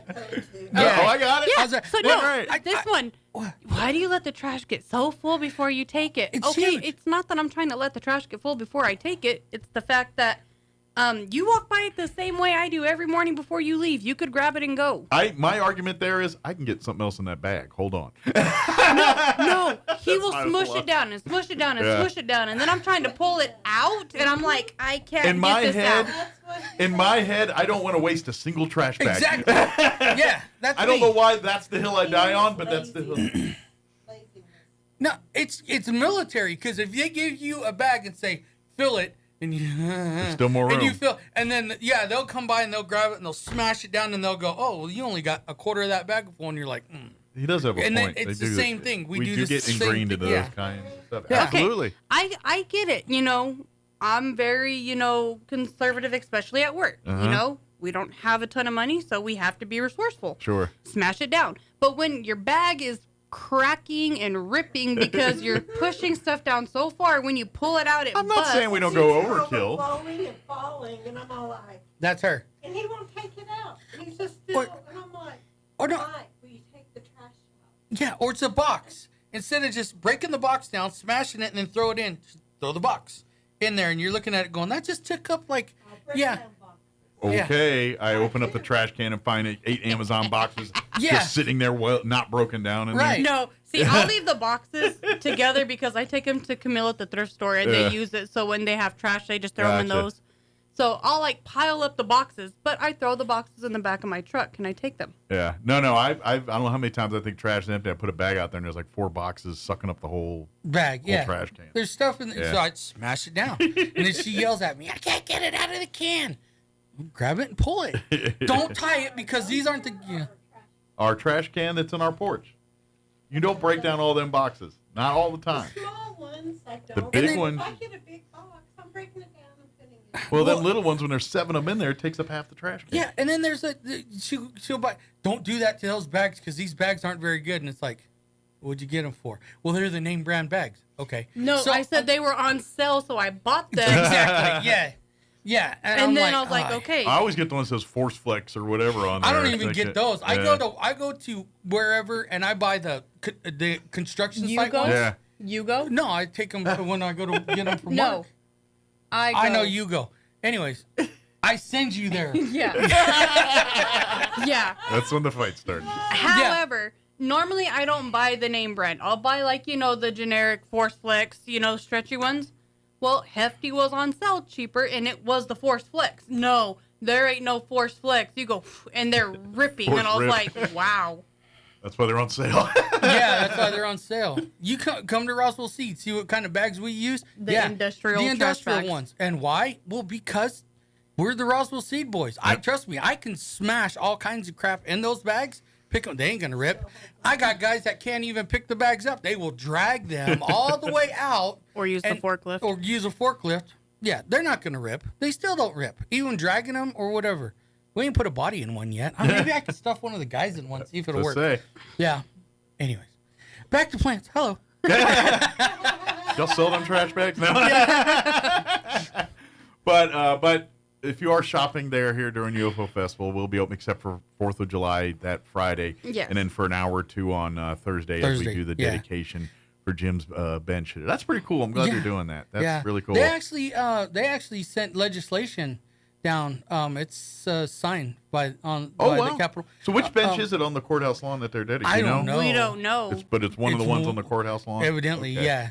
We won't know until we get there. I guess they'll put the placard up, or they'll have it on. I don't know. Is it on it, or is that like on the actual? I think they put them on the bench. The placard. I think they're actually putting a new bench out there. Okay, and there'll be the placard on the new bench. On the new bench, yeah. Is it going to be one of the recycled benches? Yes. Cool. Yeah. Yes. I think. Is that what they say? I don't know. Yeah, it's the ones they make off the bottle caps. I just the plastic worked caps. I just worked there. I can tell you. The lady that lives down the street from Mom. Oh. Cars. Would let you drive it. That's Miss Rita. Miss Rita. Dorhoff. Oh, Rita Dorhoff. Okay. So she's the one helping with all of that for. It's usually Main Street Roswell involved in that, so I'm going to say that's probably for the organization. Yeah. And we always donated plants, and old Dad always did. He always did all that stuff. Well, he'd done it for 100 years. Well, there's a reason why they're dedicating a bench. And Yeah. It makes complete sense. And you know what? If you're thinking of people that were influential in the shaping of this community, Mr. Gill is top of the list. Oh yeah, that's and then the backstories behind all that, because you don't really hear all that, and then you start listening to like the backstories, and he starts explaining stuff to you, and you're just all like, whoa, okay, I get that now, and it's like how far the city has come from when he grew up to what it is today. Sure, totally different, outlook. Like he said. Back in the day, teachers, especially teachers, people don't realize teachers spend a lot of their own money to do things for their students. I can attest to that. Yeah. And You're listening to this, listeners. He's right on spot there. Yeah. And I mean, they come in, okay, we're going to do this, we're going to do that. Okay, well, we got some broken bags of soil in the back. We'll just give it to you. It's no big deal. We'll give you, here's some seeds. Try this, that type of deal. It's like being neighbors. Yeah, basically. Just helping out, being neighbors. Help out. Being neighborly. And you can't go in Walmart and have to ask somebody what to do that. Oh, I got to ask this manager. Well, that man. Well, now we got to call corporate. It's like, Well, yeah. And we're, give or take, around the same ballpark in age here. And just our own personal experiences, how, whether it was here or somewhere else, when you grew up as a kid versus how life is today, it's night and day different. Yeah. And I'm not even talking about technology and things. I'm just people's attitudes, the mindset, like you said, you could literally walk up in a place and just be like, hey, what's up? You help out. Nowadays, it's like, well, you got to get on the app. You got to do, or don't talk to me, or, you have to get an approval to be here. Yeah, I always love when people people talk to corporate. Yeah, they return stuff to the store, and they'll be like, I don't have my receipt. And it's like, it's okay. Nobody else sells that here. I know where you got it from. I know where it came fine. As long as it's not open, as long as you didn't use it, I don't care. I'll give you right back your money. And they're like, really? That easy? Is there a catch? Yeah, chocolate chip cookies. Let me take your dog. Next time, bring me a pie. He had some lady bribing him with ice cream the other day. Oh, God, yes. He almost had me, too. I was ready to go. Nice. Yeah. It was a cheat day that day, too, so I would have been right in. Yeah, it was. Sundays are your cheat days. I think whatever. Every day Sunday. Every day Sunday. Remember? No more Sundays now. More Sundays. He doesn't. He's got 2 Thursdays or 2 Tuesdays. Nope. I got 4 Sundays. Oh, no. Very good. But at the shop right now, what's kind of in season at the moment? Right now, Bermuda seed. We still have. We're getting really good reviews back on. Are we still in the window to farms. plant Bermuda, or are we getting out of that? No, you're still within the window to plant Bermuda. Okay. We're getting really, really good feedback off of the Fox Farms. I am taking some of it to some of our nurseries. They're going to do some trial stuff for us to kind of figure out which one is going to work the best. Which one's better for vegetables? Which one's better for flowers? Okay. Trying to fine tune it, basically for people. Yeah. So that's going to be coming up this week. Yeah, this week. Right? I don't know what you're talking about. Oh, good. Then that means I don't know what I'm talking about. Great. So I think it's this week. I got to try to run some down to one of our nurseries in Artesia. Okay. She's going to plant various plants in some of these and see how they do, how well they work for us and stuff like that. Yeah. Nora and her sister. Clinical testing, we'll call it that. Yeah. Let's see. grub treatment right now. Yeah, get it done. If not, you will pay for it later. Yeah, last year we had some really bad outbreaks of grubs. Generally, they were only once a year. We had 2. We had one guy that had 3 outbreaks. Does the moisture, lack thereof, or more of impact that one? Okay. Yeah. But the moisture is right now. So the fungus on. I'll say we're pretty moist right now for our neck of the woods. The fungus right now on Bermuda grass is just kicking into high gear. Gotcha. So if you start seeing your grass kind of discoloring, it looks like it kind of looks like grubs in a way. But it's not. It's this fungus. Does fertilizer fix that, or what do you got to do? You have to put an antifungal on it. Okay. And you have to do it quick. So get some like tough tenactin for your grass. Basically, yeah. So what we kind of tell people what to do is if you have Bermuda, don't water at night anymore. Okay. Because festers the moisture, which creates the fungus. Right. Because our evening temperatures aren't dropping below like 60, 65. It's staying above that, and that's what kicks in this fungus and makes it kick. Oh, I got you. So these warm nights have been a problem. Yeah. Makes sense. So extend your morning waterings out just a little bit longer. Cut out the evening waterings. Gotcha. And then if you do happen to have it, or if you have a lawn service guys, they're getting really, really good about it. They're disinfecting their lawnmowers from house to house to house. You need to do the same thing if you cut your own lawn. It's nothing huge, just a 50-50 mix of bleach and water. Just spray the underneath of the blade and top underneath and just let it dry. That'll kill that bacteria. Kill the bacteria off. Yeah, because that's how it spreads. And then with all this water that's been coming down and stuff like that, weeds, we get it. Oh, they're going to show up overnight. Yeah, we're getting some weeds that we haven't seen in the area in like 20 years. So I'm working on that. Because 20 years ago they had a different chemical that would take care of it. Of course, they don't make that. Can't use that anymore. You're not allowed to use that one. It was. It was detrimental to the Boswanian blowfly. Who cares? Right. It's like, we're working on getting some chemicals. The people that were fighting crabgrass, I brought in a different chemical. Seems to be working really, really good. We've been getting good feedback on that. The Krabby Red. The Krabby Red, yeah. I'm bringing more of that in. And stuff. It's just people have to give me just a little bit of time because I'm trying to bring in some of this stuff. Well, I can't bring in a lot of it at first. I have to test it first and make sure it's going to work. Sure. And then once it hooks, then I can so you got to get basically a testing sample. Right. And then if it's a dud, then you move on. But if it's we're getting good results, now I'm going to order a pallet of this. Basically, yeah. And so fertilizers, we're still doing our same fertilizers. The AquaTurf fertilizer, a lot of people are coming on board with that. It is cutting back their waterings. They don't have to water as much because of the molecule system that's in it. You're feeding it a different way a little bit. It's got a water. It's got a water holder in it. So it kind of retains moisture. Yeah, it retains moisture. Gotcha. So that's been doing really, really good. Bug sprays, I've tried out a couple. One didn't work. One seems to be doing really good. I brought in another one that we're kind of testing out. Supposed to take care of the scorpions. We're going to be trying it out on our place. I got nailed not too long ago by a scorpion, and then found another one in or 2 or 3 in the bedroom. We have an outbreak of scorpions that are coming. We never had them that bad. I sprayed the house with Tempo already, and they're just like, Yeah, so of course, you guys are out in the country too. Yeah. So I brought in. Just show up. Yeah, out in the country. Yeah. So I brought in this other chemical. We're going to try it. I'm letting some other people try it. See if that's going to work, and it works on pretty much almost all of your like yard bugs. It's not meant to be sprayed inside; it's only an outside spray. Gotcha. If you can't get a hold of us, you can call Faith's Pest Control. She deals with scorpions quite a bit. Okay, she's really, really knowledgeable. I've been trying to catch her when she comes in, because she's one of those people that could just start naming off. Like the chemicals, like, gotcha. Oh, you need blah, blah, blah, and you're just like... She's got a special dislike for the scorpions. Yeah, she's got it, So Face Pest Control, she's really, really good at it. Come in, like I said, we can hook you up with that. Sure. We have a lot of people that are coming in.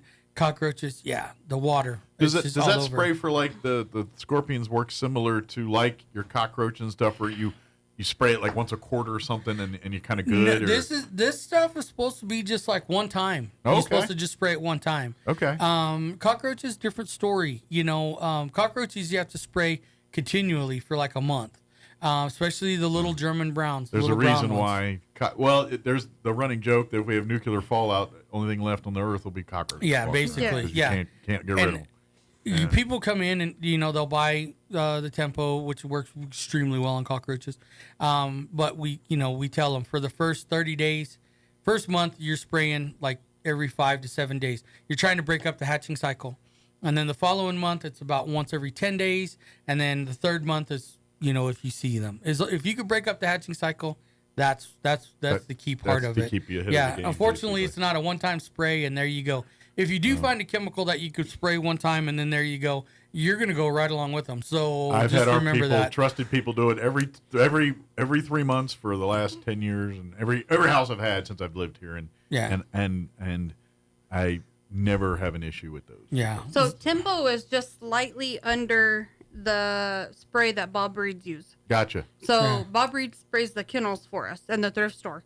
And they're the ones who help my house. Yeah. So basically, he told me Tempo is the strongest thing over the counter that we can spray in our house without having an applicator's license. Okay. And theirs is just slightly bit more stronger. So it's the good stuff. It is the good stuff. It's made by Bear. Nice. Gotta love the Germans. Now that being said, be careful. There's a reason why people have professional licenses to do this stuff. Adhere to all the warnings and directions very well on it. If you start getting cavalier with that thing, you're going to have problems. That's all I'm saying. This ain't like your off that you buy at the store and you, I oversprayed, no biggie. Yeah. This will, if you not do it right, this could create other problems. Yeah. Termites in the house, you need to call professionals. Yeah. We do not carry a spray. We carry a spray for the outside to take care of there's termites. a whole different type of abatement when it comes to that. Oh, man, stuff. yeah. And then also, for everybody that's listening, if you got the pecan trees, you're going to start seeing the gooey rings around the pecan trees. Call Bob Reed. They're, I think, one of the only companies in town that will spray residential trees. Okay. And they could spray to kill, it's an aphid that's up in the tree, and it will start to be more pronounced as the humidity starts to come on. Once they get in there, they're hard to get rid of. So They're always in there. It's just that we're just really humid here lately. The past last 3 couple years. of years. Yeah. Yeah. And these people are like, I got this gooey ring around. It's aphid. It's aphid poop, basically, is what it is. Bob Reed can spray those. Okay. They have the capability and the spray guns to get up there and then nail them. Don't call Faith. Faith does not spray. Gotcha. She's a ground chemical, and This is above her pay grade. she don't have a boom truck, Right. so or a sprayer that'll reach. We don't just have one 80 lying feet. around? Yeah, I think she drives a little Toyota. She could probably just put a ladder in the back of the Toyota, pull it up there. Yeah, there you go. I don't It's think fine. she'd appreciate that. However, she'd probably get a laugh. Yeah. And then she's probably going to yell at you when she hears this. Yeah. That'd be She fun. probably will. Well, yell them at John, not me. Yeah. I just saw the time. We're about to get kicked off the radio. Is there anything we missed? Anything we definitely want to cover before we wrap up here? If you got any questions, give a holler at the shop. It's 622-7701. We found out, I think our old telephone number was like B539. That Nice. was our old telephone number. Yeah. And stuff like that. Operator B539. Yeah. And she puts the sticks in there Yeah, I and love sends it. No, just, with, excuse me, with this rain, weeds are going to be coming out even more now.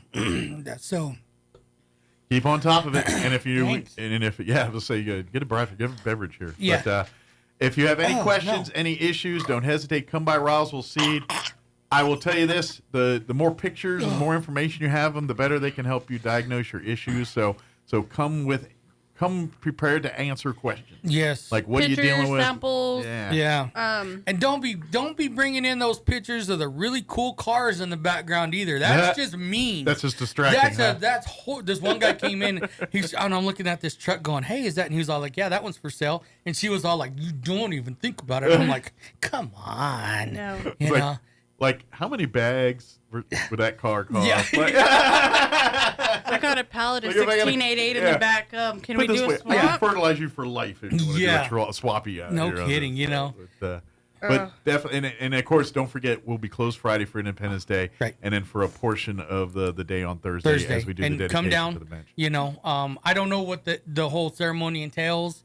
I mean, I'm Usually sure it's about probably half hour, maybe 40 minutes. Yeah, I'm max, sure they're gonna give an be some speech speeches and yeah, all that and blah blah blah. Some from the and that's family gonna be may it. talk. I'm going to take a stab. I won't. Be prepared just in case. Yeah. They're gonna get just a heads up. Yeah, they're gonna give me a script here. You need to read this. I'm a Marine. I can't read. Shit, get away. I'll go off of memory. I'm on pictures. That's what I was going to say. Yeah, Marine manuals come in pictures. Yeah, Just there's a reason with the censor button right there. Neat. So very good. Well, thank you guys as Thank you. always, and Yes, thank we'll you. see you next time. And folks, questions, comments, concerns, come down to Roswell Seed. If they can't answer it, it probably can't be answered. come down and talk. We had a guy that come in the other day. Them Roswell Seed Boys. I'm like, oh my gosh, that's still around. Yeah, them Roswell Seed Boys. It is a blessing and a curse. Yeah, it's a badge of honor yeah. and it's a oh lordy at the same time. Yeah, it is. Thank you, guys. Thank you. All right, that's going to do it for us. You're listening to 106.5 Roswell's Talk FM, KEND, Roswell, New Mexico. Have an amazing day. We'll talk to you bright and early, 7 a.m. tomorrow. Voting and voting and voting. And whatever bill comes out of Vote-A-Rama at the end, and believe me, these are supposed to be 15-minute votes. When this bad boy starts this morning, it's going to be an hour, 2 hours per vote. McGuire spoke with the Salem Radio Network. The House being called back to session for vote.